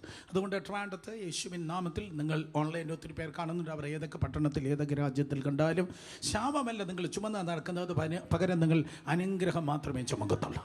അടുത്തിരിക്കുന്നവർ തൊട്ട് പറഞ്ഞാട്ടെ, നമ്മൾ അനുഗ്രഹം മാത്രം ചുമക്കും. പറഞ്ഞേ, അനുഗ്രഹം മാത്രം ചുമക്കും. ഇല്ലാത്ത ഒരു തലവേദനകൾ നിങ്ങൾ ചുമക്കാതിരിക്കേണ്ടതിന് വേണ്ടി, ഒരു തലവേദന നിങ്ങളുടെ മേലെ തലയിൽ കയറാതെ ഇരിക്കേണ്ടതിന് വേണ്ടി കർത്താവ് യേശു ക്രിസ്തു മുൾക്കിരീടം സ്തോത്രമൻ ചുമന്നു. സോ അന്ന് വന്നപ്പോൾ കമ്പാരിസൺ ഇതാണ്. യേശുവിൻ്റെ വരവിൻ്റെ താരതമ്യം ഇതാണ്. അന്ന് സ്തോത്രം മുൾക്കിരീടം ചുമന്നു. പക്ഷേ ഇനി വരുമ്പോൾ സ്തോത്രം അതേ പൊൻകിരീടധാരിയായിട്ടാണ് വരുന്നത്. പൊൻകിരീടധാരി, രാജമുടികൾ, തലയിൽ അനേകം രാജമുടികളുണ്ട്. അനേകം രാജമുടികൾ, ഒരു കിരീടമല്ല, പല കിരീടങ്ങൾ യേശുവിൻ്റെ തലയിലുണ്ട്. പ്രധാനമായും സ്തോത്രം ആ ഗ്രീക്ക് കാലഘട്ടത്തിൽ നിന്ന് നോക്കുമ്പോൾ 2 തരത്തിലുള്ള കിരീടങ്ങളുണ്ട്. ഒന്ന് വിക്ടേഴ്സ് റിംഗ്, ജയിക്കുന്നവൻ്റെ കിരീടം. ജയിക്കുന്നവൻ്റെ കിരീടം. ജയിക്കുന്നവൻ്റെ കിരീടത്തിന് ഗ്രീക്കിൽ പറയുന്ന പേരാണ് stephanos. Stephanos, may be Stephy എന്ന പേര് അങ്ങനെയായിരിക്കാം ഉണ്ടായത്. സ്റ്റെഫാനോസ് എന്നത് ജയിക്കുന്നതിൻ്റെ കിരീടം. സഹോദരി സഹോദരന്മാരെ, ഓരോ പാപത്തെ, ഓരോ ടെംപ്റ്റേഷനെ, ഓരോ പ്രോബ്ലത്തിനെ, ഓരോ ബാറ്റിലിനെ നിങ്ങൾ ജയിക്കുമ്പോൾ സ്വർഗത്തിലെ ദൈവം സ്തോത്രം തൻ്റെ ദൂതന്മാർ കരങ്ങൾ അടിച്ചിട്ട് പറയും, യെസ്, ജയിച്ചു ജയിച്ചു ജയിച്ചു. ഓരോ ബാറ്റിൽ നിങ്ങൾ ജയിക്കുമ്പോൾ നിങ്ങൾക്ക് നിശ്ചയമായിട്ട് വിക്ടേഴ്സ് ക്രൗൺ ഉണ്ട്, ജയത്തിൻ്റെ കിരീടമുണ്ട്. ഹല്ലേലൂയ. വെളിപ്പാട് പുസ്തകത്തിൽ ആവർത്തിച്ച് 7 സഭകൾക്ക് ദൂതെഴുതുമ്പോൾ ജയിക്കുന്നവന് ജയിക്കുന്നവന് ജയിക്കുന്നവന് ജയിക്കുന്നവന് ഞാൻ അത് കൊടുക്കും ഇത് കൊടുക്കും എന്നാണ് പറഞ്ഞത്. അതിനർത്ഥം സഭ തോറ്റവരുടെ കുമ്പാരമല്ല, സഭ ജയിച്ചവരുടെ കൂടിവരവാണ്. ഹല്ലേലൂയ. ചിലർ തീകളെ ജയിക്കും, ചിലർ വെള്ളങ്ങളെ ജയിക്കും, ചിലർ കൊടുങ്കാറ്റുകളെ ജയിക്കും, ചില പ്രലോഭനങ്ങൾ ജയിക്കും, ചില പ്രശ്നങ്ങൾ ജയിക്കും. സ്തോത്രം. കർത്താവ് യേശു ക്രിസ്തു മുഖാന്തരം ജയിച്ചവർ കരങ്ങളെ ഉയർത്തി ഹല്ലേലൂയ പറഞ്ഞാട്ട്. യേശു ലോകത്തെ ജയിച്ചവനാണ്. ഞാൻ ഓൾറെഡി പറഞ്ഞു, മരണത്തെ ജയിച്ചവനാണ്, സാത്താനെ ജയിച്ചവനാണ്, ക്രൂശിനെ യേശു ജയിച്ചവനാണ്. അതുകൊണ്ട് യേശുവിൻ്റെ തലയിലും ഒന്നാമതായി കാണുന്നത് സ്റ്റെഫാനോസ് എന്ന വിക്ടേഴ്സ് റിംഗ്, അല്ലെങ്കിൽ സ്തോത്രം, അതെ, ജയത്തിൻ്റെ കിരീടം. പൗലോസ് അപ്പോസ്തലൻ ഇപ്രകാരം പറയുന്നു, നമ്മൾ വാടാത്ത കിരീടം പ്രാപിക്കുന്നു, അവർ വാടുന്ന കിരീടം പ്രാപിക്കുന്നു. വായിച്ചിട്ടുള്ളവർ കരങ്ങളെ ഉയർത്തിയാണ്. വാടുന്ന കിരീടവും വാടാത്ത കിരീടവും വായിച്ചിട്ടുള്ളവർ കരങ്ങളെ ഉയർത്തിയാണ്. ആ ഒളിമ്പിക്സിനെ കുറിച്ചാണ് പറയുന്നത്. കൊരിന്തിലെ സ്തോത്ര വിശ്വാസികൾക്ക് ഒളിമ്പിക്സ് അറിയാം. സ്തോത്രം, അതെ, ഒലിവിൻ ചില്ലയെടുത്ത് അതെ ഒരു കിരീടം പോലെ ഒരു റിങ്ങായിട്ട് മെടഞ്ഞിട്ട് അവരുടെ തലയിൽ വയ്ക്കും. സോ യേശു വരുന്നത് മരണത്തെയും പാതാളത്തെയും സാത്താനെയും ഒക്കെ ജയിച്ചിട്ടാണ്. അതുകൊണ്ട് യേശുവിൻ്റെ തലയിൽ സ്റ്റെഫാനോസ് എന്ന വിക്ടേഴ്സ് റിങ്, ജയത്തിൻ്റെ കിരീടം ഉണ്ടായിരിക്കും. രണ്ടാമത് യേശു കർത്താവിൻ്റെ കിരീടത്തിൽ ഉണ്ടായിരിക്കുന്നത് ഡയാഡം എന്ന കിരീടമാണ്. ഡയാഡം, ഗ്രീക്ക് പദം ഡയാഡം എന്ന് പറഞ്ഞാൽ റോയൽ ക്രൗൺ. സ്തോത്രം, രാജകീയ കിരീടം. രാജകീയ കിരീടം. സ്തോത്രം. കാരണം യേശു രാജാക്കന്മാരുടെ രാജാവാണ്. യേശു കർത്താവ് കർത്താക്കന്മാരുടെ കർത്താവാണ്. ഡയാഡം എന്ന റോയൽ സ്തോത്രം കിരീടം യേശു കർത്താവിനുണ്ട്. വാടുന്ന കിരീടം എന്ന് ഞാൻ പറഞ്ഞു, 1 കൊരിന്ത്യർ ലേഖനം 9:25 സ്തോത്രം. വാടാത്ത കിരീടം എന്ന് ഞാൻ പറഞ്ഞു 1 കൊരിന്ത്യർ 9:25. യേശു കർത്താവിൻ്റെ മേൽ സ്തോത്രം, അത് വിക്ടേഴ്സ് റിംഗ് ആകുന്ന സ്റ്റെഫാനോസ് മാത്രമല്ല, ഡയാഡം രാജകീയ കിരീടം കൂടെ കർത്താവായ യേശു ക്രിസ്തുവിൻ്റെ സ്തോത്രം തലയിലുണ്ട്. കാരണം അവൻ ഒരു പ്രവിശ്യയുടെ രാജാവല്ല, ഒരു ഭാഷക്കാരുടെ മാത്രമേ രാജാവല്ല, ഒരു സ്റ്റേറ്റിൻ്റെ മാത്രമേ രാജാവല്ല. സ്തോത്രം, മുഴുവൻ ലോകത്തിൻ്റെ രാജാവാണ്. മുഴുവൻ ലോകത്തിൻ്റെ രാജാവ്. ഖമാൺ, കേട്ടവർ ആമേൻ പറഞ്ഞേ. യെശയ്യാ പ്രവചനം സ്തോത്രം 32:1 പറയുന്നു, ഒരു രാജാവ് നീതിയോടെ വാഴും. പല രാജാക്കന്മാരില്ല, ഒരു രാജാവ്. സോ യേശു സ്തോത്രം സർവ്വഭൂമിക്കും അവൻ രാജാവാകുക. കരങ്ങൾ ഉയർത്തി ഹല്ലേലൂയ പറഞ്ഞേ. അന്ന് മുൾക്കിരീടം കർത്താവ് ചുമന്നു. ഓക്കെ, ശരിയാണ്. പക്ഷേ അന്ന് മുൾക്കിരീടം ചുമന്നു വന്നവനായി കർത്താവ് താരതമ്യം ചെയ്യുമ്പോൾ ഇനി പല കിരീടങ്ങൾ ചുമക്കുന്നവനായി കർത്താവ് കടന്നു വരുവാൻ വേണ്ടി പോകുന്നു. നിങ്ങൾക്ക് എല്ലാവർക്കും അറിയാം. കാരണം യേശുവിൻ്റെ പ്രധാനപ്പെട്ട സ്ഥാനമാനങ്ങളിൽ ഉള്ളതായ പേരാണ് രാജാക്കന്മാരുടെ രാജാവ്, കർത്താക്കന്മാരുടെ കർത്താവ്. സോ രാജാതി രാജാവ്, കർത്താതി കർത്താവ്. സ്തോത്രം. അതെ, അവൻ കടന്നു വരുന്നതായ സമയത്ത് അവൻ്റെ തരികിൽ എന്തുകൊണ്ടായിരിക്കും? പല സ്തോത്രം കിരീടങ്ങളുണ്ട്, അനേക രാജമുടികൾ. എഴുതിയിട്ടില്ലാത്ത ഒരു നാമവും അവന് ഉണ്ട്. And had A name written that no man knew but he himself. അവന് മാത്രം അറിയാവുന്നതായ സ്തോത്രം, വേറെ ആർക്കും അറിയാത്തതായ എഴുതിയിട്ടുള്ള ഒരു നാമം ഉണ്ട്. ആ നാമത്തിൻ്റെ പ്രത്യേകത അത് അവനല്ലാതെ ആർക്കും അറിഞ്ഞുകൂടാ. ഒരിക്കൽ കൂടെ, ഇറ്റ്സ് വെരി ഇമ്പോർട്ടൻറ്റ്. അത് അവനല്ലാതെ ആർക്കും അറിഞ്ഞുകൂടാ. അതിൻ്റെ അർത്ഥം എന്താണ്? അവനല്ലാതെ ആർക്കും അറിഞ്ഞുകൂടാ എന്ന് പറഞ്ഞാൽ ഒരു മിസ്റ്ററിയാണ്. അതിനെ മറച്ചിട്ടൊക്കെയാണ്, അതിനൊരു ഹിഡൻ ട്രൂത്തായി വെച്ചേക്കുകയാണ്. എന്ന് പറഞ്ഞാൽ ഈ ശരീരത്തിൽ ജീവിക്കുന്നതായ സഭയ്ക്ക്, ഈ സ്തോത്രം ഭൗമ ശരീരത്തിൽ, ഈ മർത്യ ശരീരത്തിൽ ജീവിക്കുന്ന നമുക്ക് മനസ്സിലാക്കാൻ കഴിയാത്തതായ ഒരു നാമമാണ് ആ നാമം. സുരേഷ് ബാബു, ഇനി അത് എപ്പോഴാണ് അത് മനസ്സിലാകുന്നത്? എപ്പോഴാണ് യേശു കർത്താവ് കടന്നു വരുന്നത്? ക്രിസ്തുവിൽ മരിച്ചവർ ഉയർത്തെഴുന്നേൽക്കുന്ന, ജീവനോട് ശേഷിക്കുന്നവർ രൂപാന്തരപ്പെടുന്നത് ആ സമയത്ത് മാത്രമേ ആ നാമത്തിൻ്റെ യഥാർത്ഥ മീനിങ് നമുക്ക് മനസ്സിലാക്കാൻ കഴിയത്തുള്ളൂ. കരങ്ങൾ ഉയർത്തി ഹല്ലേലൂയ പറ. ഞാനത് വായിക്കുമ്പോൾ സ്തോത്രം അറിഞ്ഞുകൂടാത്ത നാമം എന്ന് പറഞ്ഞപ്പോൾ നമ്മൾ ഒരിക്കലും പ്രതീക്ഷിക്കാത്ത ഒരു ഇൻ്റർപ്രിട്ടേഷൻ ബൈബിൾ ഡിക്ഷണറികളിൽ ഞാൻ കാണുകയുണ്ടായി. സ്തോത്രം. ഈ ബൈബിൾ ഡിക്ഷണറി ഏതാണെന്ന് പറഞ്ഞാൽ ഞാൻ ഫോളോ ചെയ്യുന്ന, എനിക്ക് ജോയ്സ് മാമ മേടിച്ച് തന്ന ഒരു ലോഗോസ് എന്ന് പറയുന്ന ഒരു ബൈബിൾ സോഫ്റ്റ്വെയർ ഉണ്ട്. നിങ്ങൾ സ്തോത്രം ഫ്രീ ആയിട്ട് കിട്ടിയാലോ ഒന്നും കിട്ടത്തില്ല, പൈസ കൊടുത്താൽ മാത്രമേ അത് കിട്ടത്തുള്ളൂ. ഒരു 4-5 സ്തോത്രം അതെ ലെവൽസ് ഉണ്ട്. അതിൽ ഗോൾഡാണ് എനിക്കുള്ളത്. സ്തോത്രം. അതിലുള്ളതായ ഭയങ്കര കമൻട്രികൾ, തൽമൂദുകൾ, അതുപോലെ ഹിസ്റ്ററിക്ക് എവിഡൻസസ്, ബൈബിൾ ഡിക്ഷണറീസ് ഒക്കെ ഉണ്ട്. സോ അതിലിങ്ങനെ സെർച്ച് ചെയ്യുമ്പോൾ അവനല്ലാതെ അറിഞ്ഞുകൂടാത്ത സ്തോത്രം ഒരു നാമം യേശു കർത്താവിന് മാത്രമേ അറിയത്തുള്ളൂ, അല്ലെങ്കിൽ ദൈവത്തിന് മാത്രമേ അറിയത്തുള്ളൂ, അതല്ലാതെ വേറെ ആർക്കും അറിയത്തില്ലെന്ന് പറഞ്ഞപ്പോൾ ഒരു കാര്യം അതിനോട് ചേർന്ന് ഇങ്ങനെ പറഞ്ഞിരിക്കുന്നു. ഓർമ്മയുണ്ടോ? സുവിശേഷ ഭാഗത്തെ കർത്താവ് ചില സമയത്ത് ഭൂതങ്ങളോട് അല്ലെങ്കിൽ ദുരാത്മാക്കളോട് നിൻ്റെ പേരെന്തെന്ന് ചോദിച്ചാൽ ഓർക്കുന്നുണ്ടോ? അത് വായിച്ചിട്ടുള്ള കാര്യങ്ങൾ ഉയർത്തിയാണ്. ദുരാത്മാക്കളോട് കർത്താവ് പേര് ചോദിച്ചു. അതെന്തിനെന്നറിയോ? അതിൻ്റെ പ്രവൃത്തി അറിയാനാണ്. അതിൻ്റെ പേര് സ്തോത്രം കർത്താവ് ചോദിച്ചത് അതിൻ്റെ പ്രവൃത്തി അറിയാനാണ്. ഇതുപോലെ സ്തോത്രം നെയിമും നേച്ചറും തമ്മിലൊരു ബന്ധമുണ്ട്, പേരും പ്രവൃത്തിയും തമ്മിലൊരു ബന്ധമുണ്ട്. സോ കർത്താവിൻ്റെ ഫുൾ പ്രവൃത്തി നമുക്ക് മനസ്സിലാകുന്നത് എപ്പോഴാണ്? നിത്യതയിലെത്തുമ്പോഴാണ്. കർത്താവിൻ്റെ മുഴുവൻ പ്രവൃത്തി എന്ന് പറഞ്ഞാൽ നിങ്ങൾക്ക് വേണ്ടി കർത്താവ് ഒരുക്കി വെച്ചിരിക്കുന്ന മുഴുവനും നിങ്ങൾക്ക് മനസ്സിലാക്കുന്നത് ദാനിയേൽ പ്രവചനവും വെളിപ്പാട് പുസ്തകം ഒന്ന് വായിക്കുമ്പോഴല്ല. ഇതെല്ലാം ഒരു ഗ്ലിംസ് മാത്രമാണ്. വേദപുസ്തകം പൂർണ്ണമാണ് മക്കളെ, ഇതെല്ലാം അപൂർണ്ണമില്ല. പക്ഷേ സ്വർഗം എന്ന് പറയുന്നത് പുസ്തകത്തിൽ എഴുതാത്ത ഒരുപാട് കാര്യങ്ങൾ കൂടെയുണ്ട്. സോ അതിൻ്റെ ഫുൾനെസ് നിങ്ങൾക്ക് വെളിപ്പെടും. ഇപ്പം നമ്മൾ അംശമായി അറിയുന്നു, അംശമായി പ്രവചിക്കുന്നു, അംശമായി അറിയുന്നു, അംശമായി പ്രവചിക്കുന്നു. പൂർണ്ണമായി വരുമ്പോഴോ അംശമായത് മാറിപ്പോകുന്നു. മനസ്സിലാക്കുന്നവർ ആമേൻ പറഞ്ഞേ. അപ്പോൾ ഇപ്പോൾ അറിയാത്തതായി അത് അവനല്ലാതെ ആർക്കും അറിഞ്ഞുകൂടാ. ഇപ്പോൾ അംശമായി മാത്രമേ അറിയത്തുള്ളൂ. നിത്യതയിൽ ചെല്ലുമ്പോൾ അയ്യോ ഓരോ സ്റ്റെപ്പും നമ്മൾ വെക്കുമ്പോൾ, ഓരോ സ്ഥാനവും നമ്മൾ നോക്കുമ്പോൾ surprise surprise surprise surprise surprise surprise എന്ന് പറയും. സ്തോത്രം. അതുവരെയും അവൻ്റെ നാമം ഒരു ഹിഡനാണ്. അല്ലാതെ എല്ലാം നമ്മൾ അറിഞ്ഞു കഴിഞ്ഞാൽ ഞങ്ങളിത് ബൈബിൾ സ്റ്റഡിക്ക് കേട്ടത് തന്നെ എന്ന് ഒരിക്കലും നമുക്ക് പറയാൻ കഴിയത്തില്ല. ഹെവൻ, സ്വർഗം ഭയങ്കര സർപ്രൈസ് ആയിരിക്കും. സന്തോഷമുള്ള 2 കരങ്ങളെ അടിച്ച് ശക്തിയോടെ ദൈവത്തെ സ്തുതിച്ചു. അതവനല്ലാതെ ആർക്കും അറിഞ്ഞുകൂടാ. ഒരു നാമക്കുള്ള ദൈവമാണ്. അബ്രാമിനെ ഒരു അബ്രഹാമാക്കി, അല്ലേ? യാക്കോബിനെ അവൻ ഇസ്രായേലാക്കി, പിന്നെ ശൗലിനെ പൗലൂസാക്കി.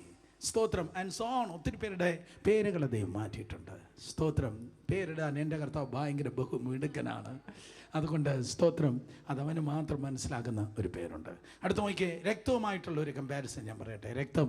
രക്തവുമായി കമ്പാരിസൺ ഉണ്ട്. സ്തോത്രം. യേശുവിൻ്റെ വരവ് ഒരു താരതമ്യം. അതെ, കിരീടങ്ങളുമായിട്ട് കമ്പാരിസൺ നമ്മൾ മനസ്സിലാക്കി. പിന്നെ അതുപോലെ സ്തോത്രം, അതെ, രക്തവുമായിട്ട് ഒരു കമ്പാരിസൺ ഉണ്ട്. 13-ാം വാക്യം, അവൻ രക്തം തളിച്ച ഉടുപ്പ് ധരിച്ചിരിക്കുന്നു. അവൻ രക്തം തളിച്ച ഉടുപ്പ് ധരിച്ചിരിക്കുന്നു. നിങ്ങൾ ആരും വായിച്ചില്ല. റെഡി? 1 2 3. ധരിച്ചിരിക്കുന്നു. അവന് ദൈവവചനം എന്ന് പേർ പറയുന്നു. ആർക്കൊക്കെയോ സ്തോത്രം, അതെ, കാണാതെ അറിയാമെന്നുള്ളൊരു വാക്യമാണത്. അവന് ദൈവവചനം എന്ന് പേര് പറയുന്നു. യേശുവിൻ്റെ മറ്റൊരു പേരാണ് ദൈവവചനം.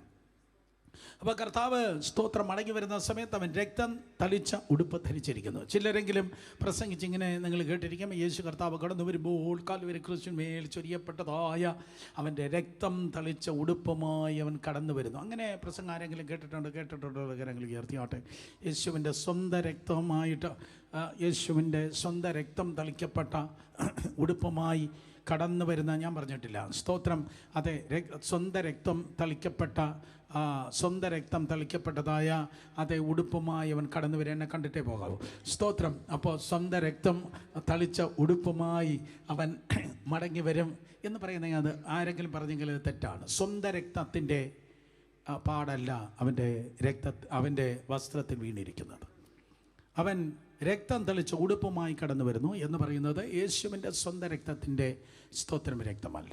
സ്വന്തം രക്തത്തിന് വേണ്ടി അവൻ വന്നു. എപ്പോഴാണ്? ഇപ്പോഴല്ല വരുന്നത്. ഇപ്പോഴല്ല. കാരണം നമ്മുടെ വീണ്ടെടുപ്പ് നടന്നു കഴിഞ്ഞു. അവൻ്റെ രക്തം, സ്തോത്രം, പിതാവായ ദൈവത്തിൻ്റെ വലതുഭാഗത്ത് സ്തോത്രം, യേശുവിൻ്റെ രക്തം നമുക്കായി അത് വച്ചിരിക്കുകയാണ്. യേശുവിൻ്റെ രക്തം സ്തോത്രം പിതാവായ ദൈവത്തിൻ്റെ വലതു ഭാഗത്ത് നമുക്ക് വേണ്ടി സംസാരിക്കുകയാണ്. എബ്രായ ലേഖനം 9 അധ്യായം 22 വാക്യം പറയുന്നു, സ്തോത്രം രക്തം ചൊരിഞ്ഞിട്ടല്ല വിമോചനമില്ല. എബ്രായർ 9:24 പറയുന്നു, എബ്രായർ 9:24 ഹാബേലിന്റെ രക്തത്തെക്കാൾ ഗുണകരമായി സംസാരിക്കുന്ന പുണ്യാഹ രക്തം. കേട്ടവർ കരങ്ങൾ ഉയർത്തി ഹല്ലേലൂയ പറഞ്ഞാൽ.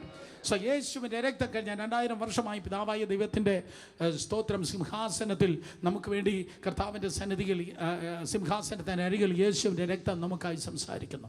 സോ ആ രക്തമല്ല ഇപ്പോൾ ഇതാ സ്തോത്രം തൻ്റെ വസ്ത്രത്തിലായിരിക്കുന്നത്. പിന്നെ ഏത് രക്തമാണ്? സ്തോത്രം ഏത് രക്തമാണിത്? നോക്കണമേ. യെശയ്യാ പ്രവചനം 66 അധ്യായം 1 മുതൽ 3 വരെയുള്ള വാക്യത്തിൽ ഒരു മെസ്സിയാനിക് പ്രോഫസി നിങ്ങൾക്ക് കാണുവാൻ കഴിയും. യെശയ്യാ പ്രവചനം 66 അധ്യായം 63 അധ്യായം യെശയ്യാ പ്രവചനം സ്തോത്രം 63 അധ്യായം 1 മുതൽ സ്തോത്രം 3 വരെയുള്ള വാക്യങ്ങൾ. മാസങ്ങൾക്ക് മുമ്പ് ഞാനിത് സ്തോത്രം പെട്ര ഒരു സുരക്ഷിത സ്ഥലം എന്നതിൽ പറഞ്ഞതാണ്.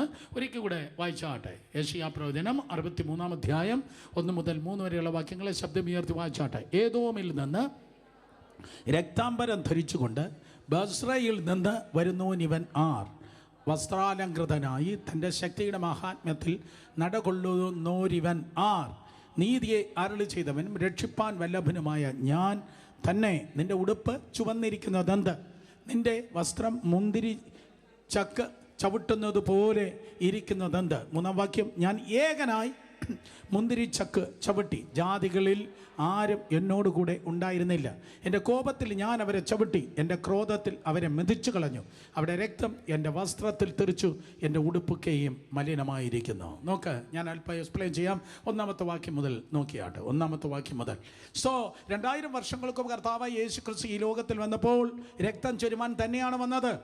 യേശു കർത്താവ് ഈ ലോകത്തിൽ കടന്നു വന്നതിൻ്റെ ധാരാളം സ്തോത്ര ഉദ്ദേശങ്ങളുണ്ടായിരുന്നു, ധാരാളം കാരണങ്ങളുണ്ട്. പാപങ്ങളെ നീക്കവനും പ്രത്യക്ഷനായി, ബലഹീനതകളെ ചുമക്കാൻ അവൻ പ്രത്യക്ഷനായി, ശാപങ്ങളെ ചുമക്കാൻ അവൻ പ്രത്യക്ഷനായി, രോഗങ്ങളെ വഹിപ്പാൻ അവൻ പ്രത്യക്ഷനായി, പ്രവചനങ്ങളെ നിറവേറ്റാൻ അവൻ പ്രത്യക്ഷനായി, പുരോഹിതന ശുശ്രൂഷ നിറവേറാൻ അവൻ പ്രത്യക്ഷനായി, പിശാചിൻ്റെ പ്രവൃത്തികളെ അഴിപ്പാൻ അവൻ പ്രത്യക്ഷനായി. ഇങ്ങനെ ധാരാളം കാര്യങ്ങൾ നിങ്ങൾക്ക് കാണാൻ കഴിയും. അതിലൊന്നാണ് അവൻ രക്തം ചൊരിവാൻ പ്രത്യക്ഷനായി.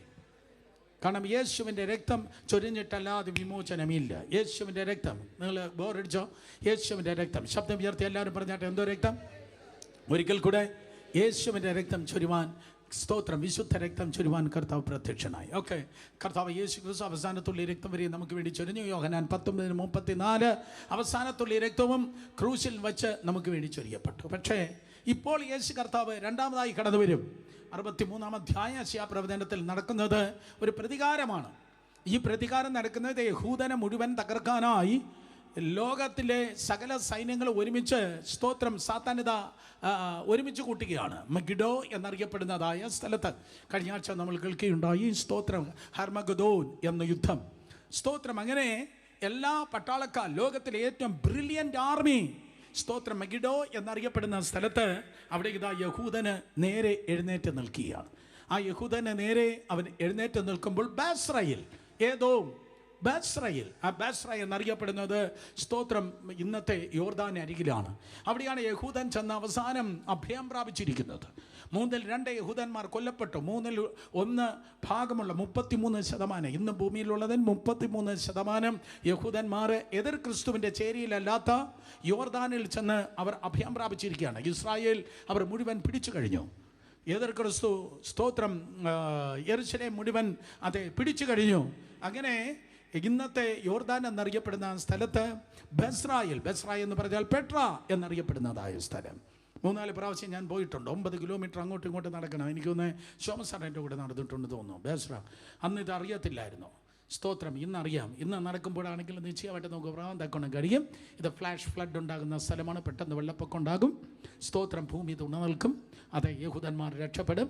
മറ്റേ വരുന്ന സൈന്യം സ്തോത്രം ഇതിൻ്റെ ചുറ്റുപാടുള്ളതായ ആ നീണ്ടു നിവർന്ന് കിടക്കുന്ന ആ തൊട്ടപ്പുറത്ത് കാണുന്നതായ, അല്ലെങ്കിൽ അവിടെ നിന്ന് കുറച്ച് വന്ന് കാണുമ്പോഴുള്ളതായ മിഗ്ഡോ എന്നറിയപ്പെടുന്നതായ ആ ജസ്രിയിൽ താഴ്വരയിലാണ് അവർ നിൽക്കുന്നത് എന്നൊക്കെ ഇന്ന് പറവാൻ ഗുണം കഴിയും. ഓക്കെ, അതവിടെ നിൽക്കട്ടെ. സോ അങ്ങനെ യഹൂദനെ കൊന്നുകളയുമെന്ന് പറഞ്ഞാൽ ലോകത്തിലെ ഏറ്റവും ബെസ്റ്റ് ആർമി അന്ന് അവിടെ ഒരുമിച്ച് കൂടുന്നതായ സമയത്ത് യേശു കർത്താവ് എന്ത് ചെയ്യുന്നു? സ്തോത്രം ദൈവത്തിൻ്റെ ജനത്തിനെതിരെ കടന്നു വരുന്നവരെ അവൻ ഏകനായി അവരെ മുഴുവൻ തകർത്ത് കളയുന്നു. ഏകനായി തകർക്കുന്നു. 3-ാം വാക്യം നോക്കിയേ. 3-ാം വാക്യം, സ്തോത്രം. ഞാൻ ഏകനായി മുന്തിരിച്ചക്ക ചവിട്ടി, ജാതികൾ ആരും എന്നോട് കൂടെ ഉണ്ടായിരുന്നില്ല. സ്തോത്രം. And of the people there was none with me, for I will tread them in mine in anger, trample them in my fury. സ്തോത്രം. ജാതികളിൽ എന്ന് പറഞ്ഞാൽ സ്തോത്രം, ജാതികളിൽ ആരും എന്നോട് കൂടെ ഉണ്ടായിരുന്നില്ല. ഒരു ട്രാൻസ്ലേഷൻ ഇങ്ങനെ എഴുതിയിരിക്കുന്നു, ഒരു രാജ്യത്തിൽ നിന്നുള്ളവർ എൻ്റെ കൂടെ ഉണ്ടായിരുന്നില്ല എന്ന് പറഞ്ഞാൽ ഇന്ത്യയിൽ നിന്നുള്ള ദൈവമക്കൾ ആരും അവൻ്റെ കൂടെ ചേർന്നില്ല. അമേരിക്കയിൽ ഉള്ളവർ അവൻ്റെ കൂടെ ചേർത്തില്ല. സ്തോത്രം. കൊറിയയിൽ നിന്നുള്ളവർ അവൻ്റെ കൂടെ ചേർത്തില്ല. അവൻ ഏകനായി തന്നെ ജാതികളെ ചവിട്ടി. ജാതികളെ ചവിട്ടി എന്ന് പറഞ്ഞാൽ കർത്താവ് ഈ പ്രകാരമാണ് പറഞ്ഞത്. മക്കളെ, ഇത് ഭയങ്കര ആവേശമാണ്. സ്തോത്രം. വളരെ ശ്രദ്ധിക്കുക. എന്നെ വല്ലാതെ ഞാൻ അനുഗ്രഹിച്ചു. ശത്രുക്കൾ ഇങ്ങനെ യഹൂദന്മാരെ തകർക്കാനായി നിന്നപ്പോൾ എൻ്റെ കർത്താവ് പറഞ്ഞു, നിങ്ങൾ ഒരു കാര്യം ചെയ്യും. സ്തോത്രം. അതെ, ഞാനിത് ഏകനായ യവന്മാരെ പരിപാടി തീർക്കാം. യവൻ്റെ രക്തം നിൻ്റെ ഉടുപ്പിൽ വീഴണ്ട. ഓ കമാണ്, മനസ്സിലായോ? യവൻ്റെ രക്തം നിൻ്റെ മേൽ വീഴണ്ട. കാരണം നിന്നോട് പൊരുതുന്നവരോട് ഞാൻ പൊരുതും, നിന്നോട് വാദിക്കുന്നവരോട് ഞാൻ വാദിക്കും. നിനക്കെതിരെ വരുന്ന യാതൊരു ആയുധവും ഫലിക്കയില്ല. വല്ലവൻ്റെ രക്തം നിൻ്റെ മേൽ പൊരുതണ്ട. സ്തോത്രം. ഇത് പണ്ടേ ഉള്ള വാക്യം, 4000 വർഷങ്ങൾക്ക് മുമ്പേ പറഞ്ഞു. സ്തോത്രം. നിങ്ങൾ വെറുതെ ഇരിപ്പൻ. സ്തോത്രം. ഇന്ന് കണ്ട മിസ്രൈമിനെ ഇനിമേലാൽ നിങ്ങൾ കാണുകയില്ല. ഹല്ലേലൂയ. അടുത്തിരിക്കുന്നൊട്ട് പറയണ്ട, നമ്മൾ പൊരുതേണ്ട കാര്യമല്ല. പറഞ്ഞോട്ടെ, നമ്മൾ പൊരുതേണ്ട കാര്യമല്ല. നിന്നോട് പൊരുതുന്നവരോട് ഞാൻ പൊരുതും, നിന്നോട് വാദിക്കുന്നവരോട് ഞാൻ വാദിക്കും. നീ അവൻ്റെ കാര്യം നോക്കിയാൽ മതി, അവൻ നിൻ്റെ കാര്യം നോക്കും.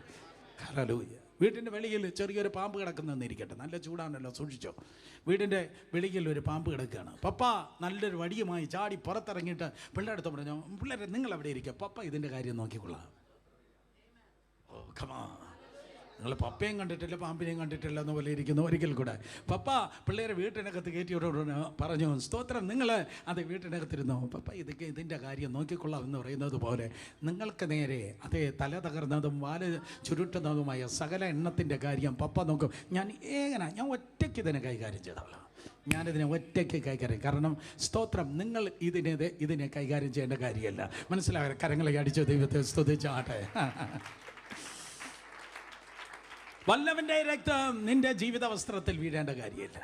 കമാൺ. നിൻ്റെ ജീവിത വസ്ത്രം അത് വിശുദ്ധിയോടുകൂടെ തന്നെയായിരിക്കും. വല്ലവൻ്റെ രക്തം സ്തോത്രം നിൻ്റെ മേൽ ഇരിക്കേണ്ട കാര്യമല്ല. അതാണ് യേശു കർത്താവിൻ്റെ വിലയേറിയ രക്തത്തിൻ്റെ പ്രത്യേകത. അവൻ്റെ പേരെന്താണ്? അവൻ്റെ പേര് ദൈവവചനം എന്നാണ് അവൻ്റെ പേര്. ഞാൻ അവസാനിപ്പിച്ചു. അവൻ്റെ പേരെന്ന് പറയുന്ന ദൈവവചനം. ശബ്ദം ഉയർത്തി പറഞ്ഞാട്ടെ, എന്താണ്? 19:13 2-ാം ഭാഗമാണ് ഞാൻ പറഞ്ഞത്. അവന് ദൈവവചനം എന്ന് പേർ. സോ യോഹന്നാൻ ഇത് എഴുതുന്നതായ സമയത്ത് ദൈവവചനം എന്ന് അവൻ്റെ പേര് എന്ന് പറഞ്ഞാൽ അതിൻ്റെ അർത്ഥം ഗോസ്പൽ എന്നാണ് അർത്ഥം സുവിശേഷം എന്നാണ് അർത്ഥം. യോഹന്നാൻ്റെ ഇതുപോലെ ദൈവവചനം എന്ന് പറയുന്ന ഇതുപോലെ 66 പുസ്തകം അന്ന് വന്നിട്ടില്ല. ഒരിക്കൽ കൂടെ സ്തോത്രം. യോഹന്നാൻ ഇത് എഴുതുമ്പോൾ ദൈവവചനമെന്ന ഈ 66 പുസ്തകം ഉണ്ടായിട്ടില്ല. പിന്നെ ഫാദർ ജെറോമിൻ്റെ കാലത്താണ് സ്തോത്രം ഇത് 66 പുസ്തകമായി ഒരുമിച്ച് ക്രോഡീകരിക്കപ്പെട്ടത്. പക്ഷേ ദൈവവചനം എന്ന് പറയുന്നത് സുവിശേഷമാണ്. ആരാണ് സുവിശേഷം? എന്താണ് സുവിശേഷം? യേശുവാണ് സുവിശേഷം. യേശുവാണ് സുവിശേഷം. ഹല്ലേലൂയ. എന്തിനാണ് സുവിശേഷം? ഗോസ്പൽ. സ്തോത്രം. സുവിശേഷം എന്നത് അതെ മാനവജാതിയുടെ വീണ്ടെടുപ്പിന് വേണ്ടിയാണ് സുവിശേഷം. സുവിശേഷം അത് റിഡംഷൻ്റെ വീണ്ടെടുപ്പിൻ്റെ മാസ്റ്റർ പ്ലാനാണ് സുവിശേഷം. മനസ്സിലായി? രാമേൻ പറഞ്ഞാട്ടെ. വീണ്ടെടുപ്പിൻ്റെ മാസ്റ്റർ പ്ലാനാണ് സുവിശേഷം. അതുകൊണ്ട് സുവിശേഷ യോഗമെന്ന് ആരെങ്കിലും നോട്ടീസ് അടിക്കുന്നെങ്കിൽ മനസ്സിലാക്കണം, ആർക്കും രക്ഷിക്കപ്പെടണം. അതാണ് സുവിശേഷം. ജനം രക്ഷിക്കപ്പെട്ട ദൈവത്തിൻ്റെ കൃപയിൽ കടന്നു വരുന്നതാണ് സുവിശേഷം. അതുകൊണ്ട് സുവിശേഷകൻ എന്ന് പറയുന്നെങ്കിൽ അത് ഭയങ്കര ജോലിയാണ്. അതേ നരകത്തിൽ നിന്ന് ആത്മാക്കളെ നിത്യതയിലേക്ക് എത്തിക്കുന്നതാണ് സുവിശേഷം. അവൻ്റെ പേരെന്ന് പറയുന്നത് സുവിശേഷം. Hallelujah. So plan of redemption അല്ലെങ്കിൽ പ്ലാൻ ഓഫ് സാൽവേഷൻ എന്ന് പറയുന്നത് അത് പഞ്ചവത്സര പദ്ധതിയല്ല. Plan of redemption, plan of salvation എന്ന് പറയുന്നത് യേശുവാണ്. പ്ലാൻ ഓഫ് സാൽവേഷൻ യേശുവാണ്. യേശു കർത്താവാണ് പ്ലാൻ ഓഫ് സാൽവേഷൻ. കരങ്ങൾ ഉയർത്തി ഹല്ലേലൂയ പറഞ്ഞാണ്. 2000 വർഷങ്ങൾ മുമ്പ് കർത്താവ് കടന്നു വന്നപ്പോഴേ 2000 വർഷങ്ങൾ മുമ്പ് കടന്നു വന്നപ്പോൾ ഏകനായിട്ടാണ് വന്നത്. പക്ഷേ യോഹന്നാൻ സുവിശേഷം സ്തോത്രം വെളിപ്പാട് പുസ്തകം യോഹന്നാൻ എഴുതിയ വെളിപ്പാട് പുസ്തകവും 19-ാം അധ്യായം 14-ാം വാക്യം വായിക്കുമ്പോൾ ഒറ്റയ്ക്കല്ല അവൻ വരുന്നത്. പകരം അവൻ വരുന്നത് സ്വർഗത്തിലെ സൈന്യവും വിശുദ്ധന്മാരുമായിട്ടാണ് അവൻ വരുന്നത്. അന്ന് വന്നപ്പോൾ 2000 വർഷങ്ങൾക്കും അന്ന് വന്നപ്പോൾ ഒറ്റയ്ക്കായിട്ടാണ് വന്നത്. ഒരു താരതമ്യം ചെയ്താൽ ആരും വന്നില്ല. അന്ന് ദൂതൻ്റെ ഹെൽപ്പൊന്നും കർത്താവ് എടുത്തില്ല. സ്തോത്രം. അന്ന് ദൂതനോട്, ഗബ്രിയലേ, നീ ഇറങ്ങി ലാസറിൻ്റെ കല്ലറയിലെ ആ കല്ലിനെ ഒന്ന് താങ്ങി വെച്ചേ എന്നൊന്നും കർത്താവ് ദൂതൻ്റെ സഹായം എടുത്തില്ല. ശുശ്രൂഷയ്ക്കും കർത്താവ് ദൂതൻ്റെ സഹായം എടുത്തില്ല, പേഴ്സണലിയും ദൂതൻ്റെ സഹായം എടുത്തില്ല. വായ്? കാരണം സ്തോത്രം, ആദാമിന് ദൂതൻ്റെ സഹായം സ്തോത്രം എടുക്കാൻ പറ്റത്തില്ല. കാരണം ആദാം ഓൾറെഡി ഈ പാപത്തിൽ വീണുപോയി. അതുകൊണ്ട് യേശു കർത്താവ് ഏകൻ്റെ മരണത്താൽ, സ്തോത്രം, ഏകൻ്റെ അനുസരണക്കേടിനാൽ, അതേ പാപം വന്നെങ്കിൽ ഏകൻ്റെ അനുസരണത്താൽ നീതിയും വരണമായിരുന്നു. അതുകൊണ്ട് കർത്താവിന് ഒരിക്കലും സ്തോത്രം ആ ലീഗൽ റൈറ്റിൽ ഒരിക്കലും ദൂതൻ്റെ സഹായം സ്തോത്രം എടുക്കാൻ കഴിയത്തില്ല. അവൻ വേഷത്തിൽ മനുഷ്യനായി ആ ഗ്രൗണ്ടിൽ നിന്നാണ് കർത്താവ് വർക്ക് ചെയ്തത്. സ്തോത്രം. പക്ഷേ രണ്ടാമത് കടന്നു വരുമ്പോൾ അതൊരു പ്രസംഗമാണ്, ഞങ്ങൾക്ക് മനസ്സിലായില്ലെന്ന് എനിക്ക് തോന്നുന്നു. സ്തോത്രം. അതെ, കർത്താവ് യേശു ക്രിസ്തു രണ്ടാമത് കടന്നു വന്നപ്പോൾ അവൻ ഒറ്റയ്ക്കല്ല അവൻ കടന്നു വരുന്നത്. വീണ്ടും പറയാം, ക്രൂശീകരണ സമയത്ത് പത്രോസ് പെട്ടെന്ന് അരികിൽ കിടന്ന വാളെടുത്ത് മഹാപുരോഹിതൻ്റെ ദാസൻ്റെ കാതിനെ വെട്ടിക്കിട്ടതെന്ന് നിങ്ങൾക്കറിയാം. അപ്പോൾ തന്നെ കർത്താവ് പറഞ്ഞതായ ഒരു കാര്യമുണ്ട്. സ്തോത്രം. ഇപ്പോൾ തന്നെ ഞാൻ പിതാവിനോട് ചോദിച്ചാൽ 12,000 ലെഗ്യോൺ ദൂതന്മാരെ, 72,000 ഏഞ്ചൽസ്, 12,000 ലെഗ്യോൺ ദൂതന്മാരെ എന്ന് പറഞ്ഞാൽ 72,000 ദൂതന്മാരെ ഇപ്പം തന്നെ ഒറ്റ വാക്ക് കൊണ്ട് എനിക്ക് ഇറക്കാൻ കഴിയും. പക്ഷെ കർത്താവ് അത് എടുത്തില്ല, ആ സഹായം കർത്താവ് എടുത്തില്ല. പക്ഷെ രണ്ടാമത് കർത്താവ് കടന്നു വരുമ്പോൾ സ്വർഗത്തിലെ സൈന്യം എന്നെഴുതിയിരിക്കുന്നു. And armies which were in heaven and followed him upon white horses. ശുഭ്രമായ വിശേഷ വസ്ത്രം ധരിച്ച് കുതിരപ്പുറത്ത് കയറി അവരെ അനുഗമിച്ചു. ആക്ച്വലി ഇതിൽ 2 കൂട്ടരെ കുറിച്ചാണ് ഈ സ്തോത്രം എഴുതിയിരിക്കുന്നത്. ഒന്ന്, അവൻ്റെ കൂടെ വരുന്നതായ വിശുദ്ധന്മാർ. 2, സ്തോത്രം, ദൈവത്തിൻ്റെ ദൂതന്മാർ. സ്തോത്രം. 1000 ആണ്ട് ഈ ലോകത്തെ ഭരിപ്പാൻ യേശു കർത്താവ് കടന്നു വരുമ്പോൾ ഒറ്റയ്ക്കല്ല വരുന്നത്, അവൻ്റെ ദൂതന്മാർ കടന്നു വരുന്നുണ്ട്. അതായത് സുവിശേഷം 27-ാം അധ്യായം, മർക്കോസ് സുവിശേഷം 13-ാം അധ്യായം, ലൂക്കോസ് സുവിശേഷം 22-ാം അധ്യായമൊക്കെ നിങ്ങൾ വായിക്കുമ്പോൾ വിശുദ്ധ ദൂതന്മാരുമായി അവൻ പ്രത്യക്ഷനാകുമ്പോൾ മനസ്സിലായ. രാമേൻ പറഞ്ഞാട്ടെ. ഇപ്പം ദൂതന്മാരുണ്ട്, സ്തോത്രം. മാത്രമല്ല വിശുദ്ധന്മാരുമുണ്ട്. ആ വിശുദ്ധന്മാരെന്ന് പറയുന്നത് ട്രിബുലേഷൻ സൈൻസ് അല്ല, മഹോപദ്രവ കാലത്ത് അതേ രക്തസാക്ഷികളായവർ അല്ല. ഒരിക്കൽ കൂടെ, മഹോദര സമയത്ത് രക്തസാക്ഷികളായവരല്ല. കാരണം എന്ത്? മഹോദര കാലത്ത് അവർക്ക് രൂപാന്തരം വന്നിട്ടില്ല. അവർ ഉയർപ്പ് പിന്നെയാണ് നടക്കുന്നത്. വീട്ടിൽ പോയി വായിച്ചു നോക്ക്, നേരെ ഒത്തിരി ആയതുകൊണ്ട്. വെളിപ്പാട് പുസ്തകം 20-ാം അധ്യായത്തിലാണ് അതേ മഹോദര കാലത്തുള്ള വിശുദ്ധന്മാരുടെ ഉയർപ്പ് നടക്കുന്നത്. അപ്പോൾ ഇപ്പോൾ വരുന്നതായ ഈ വിശുദ്ധന്മാർ ആരാണ്? സ്തോത്രം. നേരത്തെ അതേ എടുക്കപ്പെട്ട, ഉൾപ്രാവണത്തിൽ എടുക്കപ്പെട്ട വിശുദ്ധ സ്തോത്രം സഭയുമായി കർത്താവ് കടന്നു വരുന്നത്. 2000 വർഷങ്ങൾക്ക് അതായി നമ്മൾ സ്തോത്രം 2000 വർഷങ്ങൾക്ക് മുമ്പ് സഭയ്ക്ക് വേണ്ടി യേശു കർത്താവ് കടന്നു വന്നു. എന്നാൽ ഇപ്പോൾ വരുന്നത് സഭയുമായി യേശു ഈ ലോകത്തിൽ കടന്നു വരുന്നത്. കരങ്ങളിൽ അടിച്ച് ശക്തിയോടെ ഹല്ലേലൂയ പറഞ്ഞാട്ടെ. ഹല്ലേലൂയ. സ്തോത്രം. അതുകൊണ്ട് സഭയുമായി കർത്താവ് കടന്നു. ഒറ്റ വാക്ക് പറഞ്ഞ് ഞാൻ അവസാനിപ്പിക്കട്ടെ. ഇങ്ങനെ മണിക്കൂറുകളോളം എനിക്ക് സ്തോത്രം അതേ നമുക്ക് പറവാൻ തൊക്കണം കഴിയും. 15-ാം വാക്യം വായിക്കുമ്പോൾ അവൻ എങ്ങനെയാണ് ഈ ബാസ്രയിൽ, അതായത് പെട്രയ്ക്ക് സമീപമുള്ള ആ ജസ്രീൽ വാലിയിൽ അല്ലെങ്കിൽ മഗിഡോയിൽ സ്തോത്രം നിരന്ന് നിൽക്കുന്നതായ സൈന്യത്തെ എങ്ങനെയാണ് കർത്താവ് സ്തോത്രം പൊരുതുന്നത്? നമുക്ക് 2000 വർഷങ്ങൾക്ക് മുമ്പ് യോർദാൻ മരുഭൂമിയിൽ അല്ലെങ്കിൽ സ്തോത്രം യെരിഹോ സമഭൂമി, യെരിഹോ മരുഭൂമിയിൽ, യെരിഹോ എന്ന സ്ഥലത്ത് വെച്ചാണ് സാത്താൻ യേശുവിനെ പരീക്ഷിച്ചത്. യെരിഹോ എന്ന മരുഭൂമിയിൽ സാത്താൻ യേശുവിനെ പരീക്ഷിക്കാൻ വന്നപ്പോൾ യേശു എങ്ങനെയാണ് ജയിച്ചത്? പറ. വചനം പറഞ്ഞാണ് ജയിച്ചത്. നിങ്ങൾക്കറിയാം, വചനം പറഞ്ഞാണ് ജയിച്ചത്. എക്സാക്ട്ലി. അന്ന് യേശു 3 പരീക്ഷകളുടെ നേരെ വചനം പറഞ്ഞാണ് ജയിച്ചത്. എക്സാക്ട്ലി സെയിം കമ്പയർ ചെയ്യുമ്പോൾ ഇവിടെയും വചനത്താലാണ് യേശു ജയിക്കുന്നത്. വായിച്ചേ 15-ാം വാക്യം വായിച്ചേ. ജാതികളെ വെട്ടുവാൻ അവൻ്റെ വായിൽ നിന്ന് മൂർച്ചയുള്ള വാൾ പുറപ്പെടുന്നു. ഒരിക്കൽ കൂടെ, നിങ്ങൾ കേട്ടില്ല, ഒരിക്കൽ കൂടെ ശബ്ദം ഉയർത്തി പറഞ്ഞ, ജാതികളെ വെട്ടുവാൻ അവൻ്റെ വായിൽ നിന്ന് മൂർച്ചയുള്ള വാൾ പുറപ്പെടുന്നു. മക്കളെ, ഒരു കാര്യം മനസ്സിലാക്കണം. ഈ വചനം എന്ന് പറയുന്നത് എന്താണ്? വാളാണ്. ഈ വചനം എന്ന് പറയുന്നത് വാളാണ്. എബ്രായ ലേഖനം 4-ാം അധ്യായം 12-ാം വാക്യം. പക്ഷേ ഈ വാള് എന്ന് പറയുന്നത് നിൻ്റെ തലവെട്ടാനല്ല ഉപയോഗിക്കുന്നത്. എല്ലാവരും ഒന്ന് ചിരിച്ച കുട്ടി. സ്തോത്രം. ഈ വചനം എന്ന് പറയുന്നത് എന്താണ്? തലവെട്ടാനല്ല ഉപയോഗിക്കുന്നത്. ഒരു നല്ല സർജൻ, സ്തോത്രം, ഇന്ന് റോബോട്ടിക് സർജനും മറ്റു കാര്യങ്ങളൊക്കെ ഉണ്ട്. പുറമേ യാതൊരു തരത്തിലുള്ള മുറിവില്ലാതെ അകത്തുള്ള കാര്യങ്ങൾ മാത്രം ആവശ്യമില്ലാത്തതിനെ എടുത്ത് പുറത്ത് കളയാൻ തക്കണം കഴിയുമെന്ന് പറഞ്ഞപ്പോൾ ഒരു ഡോക്ടർ മാത്രമേ ഇരുന്ന് ചിരിക്കുന്നു. ചിരിച്ചതുകൊണ്ട് എനിക്ക് മനസ്സിലായ ഉള്ള ഡോക്ടറാണെന്ന്. അപ്പോൾ നമുക്ക് സ്തോത്രം പുറമേ അല്ലേ മുറിവില്ലാതെ അകത്തുള്ളത് മാത്രം എടുത്ത് പുറത്ത് കളവാൻ തക്കണം കഴിയാം. ഇത് മനുഷ്യൻ ഈ അടുത്ത സമയത്താണ് ഉണ്ടാക്കിയത്. പുറത്ത് മുറിവില്ലാതെ അകത്ത് ആവശ്യമില്ലാത്തത് എടുത്ത് പുറത്ത് കളയാൻ കഴിയുമെന്ന് ഈ അടുത്ത കാലത്ത് മെനിഞ്ഞാന്നാണ് മനുഷ്യൻ കണ്ടുപിടിച്ചത്. പക്ഷേ 2000 വർഷങ്ങൾക്ക് മുമ്പേ എബ്രായർ 4:12 പറയുന്നു, ഇരുവാൾ തലയുള്ള മൂർച്ചയുള്ള വാളായി പ്രാണനെ മജ്ജയെ അതേ സ്തോത്രം ഛേദിക്കും വണ്ണം ഇറങ്ങി ചെല്ലുവാൻ കഴിവുള്ളതായ ദൈവവചനം. ആവശ്യമില്ലാത്തത്, നിത്യതയ്ക്ക് നമ്മൾ പോകുന്നതിൽ തടസ്സമായിട്ടുള്ളത്, ആത്മീയ വളർച്ചയ്ക്ക് തടസ്സമായിട്ടുള്ള സകല തിന്മകളെ എടുത്ത് കളയുന്നതാണ് ദൈവത്തിൻ്റെ വചനം. Come on, hallelujah. അപ്പോൾ ആവശ്യമില്ലാത്തതെല്ലാം എന്നിൽ നിന്ന് പുറത്തെടുക്കാൻ എൻ്റെ ജീവിതത്തിൽ എങ്ങനെയാണ്? ബ്രഷായിട്ടല്ല വചനം വ്യാപരിക്കേണ്ടത്, വാളായി തന്നെ വ്യാപരിക്കണം. തിരിക്കുന്നുമില്ലാത്തതെല്ലാം അവിടുന്ന് വെട്ടി മാറ്റണമേ. കേട്ടവരെല്ലാം ആമേൻ പറഞ്ഞേ. ഞാൻ നിർത്തി. സ്തോത്രം. അതെ, നോക്കണമേ. അതുകൊണ്ട് വചനം പറഞ്ഞു. യേശു കർത്താവ് വചനത്താലാണ് അതിനെ സ്തോത്രം ജാതികളെ അതെ വെട്ടുന്നത്. അപ്പോൾ ജാതികളെ ആ അർമഗദോൻ യുദ്ധത്തിൽ കർത്താവ് തകർക്കുന്നത് സ്തോത്രം വചനത്താലാണ്. ബോംബല്ല, മിസൈലല്ല, വേറെ അമ്പുകൾ എഴുതല്ല, പകരം വചനത്താലാണ് കർത്താവ് തകർക്കുന്നത്. ദാറ്റ് മീൻസ് വെള്ള കുതിരയിൽ കർത്താവ് ഇറങ്ങി നിന്ന് വചനം പറയുമ്പോൾ തന്നെ ആ വചനത്താൽ തന്നെ സ്തോത്രം അവർ തകർന്നു പോകുന്നു. സ്തോത്രം. എൻ്റെ ഓർമ്മ ശരിയാണെങ്കിൽ 2 തെസ്സലോനിക്ക ലേഖനം 2-ാം അധ്യായം 4-ാം വാക്യം, 2 തെസ്സലോനിക്ക ലേഖനം 2-ാം അധ്യായം അതിൻ്റെ 8-ാം വാക്യം, 2 തെസ്സലോനിക്ക 2:8, 2 തെസ്സലോനിക്ക 2 വാക്യം. അപ്പോൾ അധർമ്മമൂർത്തി വെളിപ്പെട്ട് വരും, അവനെ കർത്താവ് യേശു തൻ്റെ വായിലെ ശ്വാസത്താൽ തൻ്റെ പ്രത്യക്ഷയുടെ പ്രഭാതത്തിൽ സ്തോത്രം ഒടുക്കിക്കളയും. പ്രത്യക്ഷതയുടെ പ്രഭാവത്തിൽ ഒടുക്കിക്കളയും. പക്ഷേ അതേസമയത്ത് വായിലെ ശ്വാസത്താൽ ശത്രുവിനെ നശിപ്പിക്കുന്നു. ഉൽപ്പത്തി 2:7 നിങ്ങൾ വായിക്കുമ്പോൾ വായിലെ ശ്വാസത്താൽ ആദിമ മനുഷ്യനെ ജീവിപ്പിക്കുന്നു. ആരോട് പറയാൻ? ഒരു വശത്ത് ജീവനില്ലാതെ കിടക്കുന്നതിനെ വചനമെന്ന വായിലെ ശ്വാസത്താൽ കർത്താവ് ജീവിപ്പിക്കുന്നു, മറുവശത്ത് ശത്രുവിനെ ഒടുക്കുന്നു. അതിനർത്ഥം ഈ വചനത്തിന് രണ്ടും കഴിയും. ശത്രുവിനെ കെടുത്തുവാനും കഴിയും, ദൈവത്തിൻ്റെ മക്കളെ ജീവിപ്പിക്കാനും കഴിയും.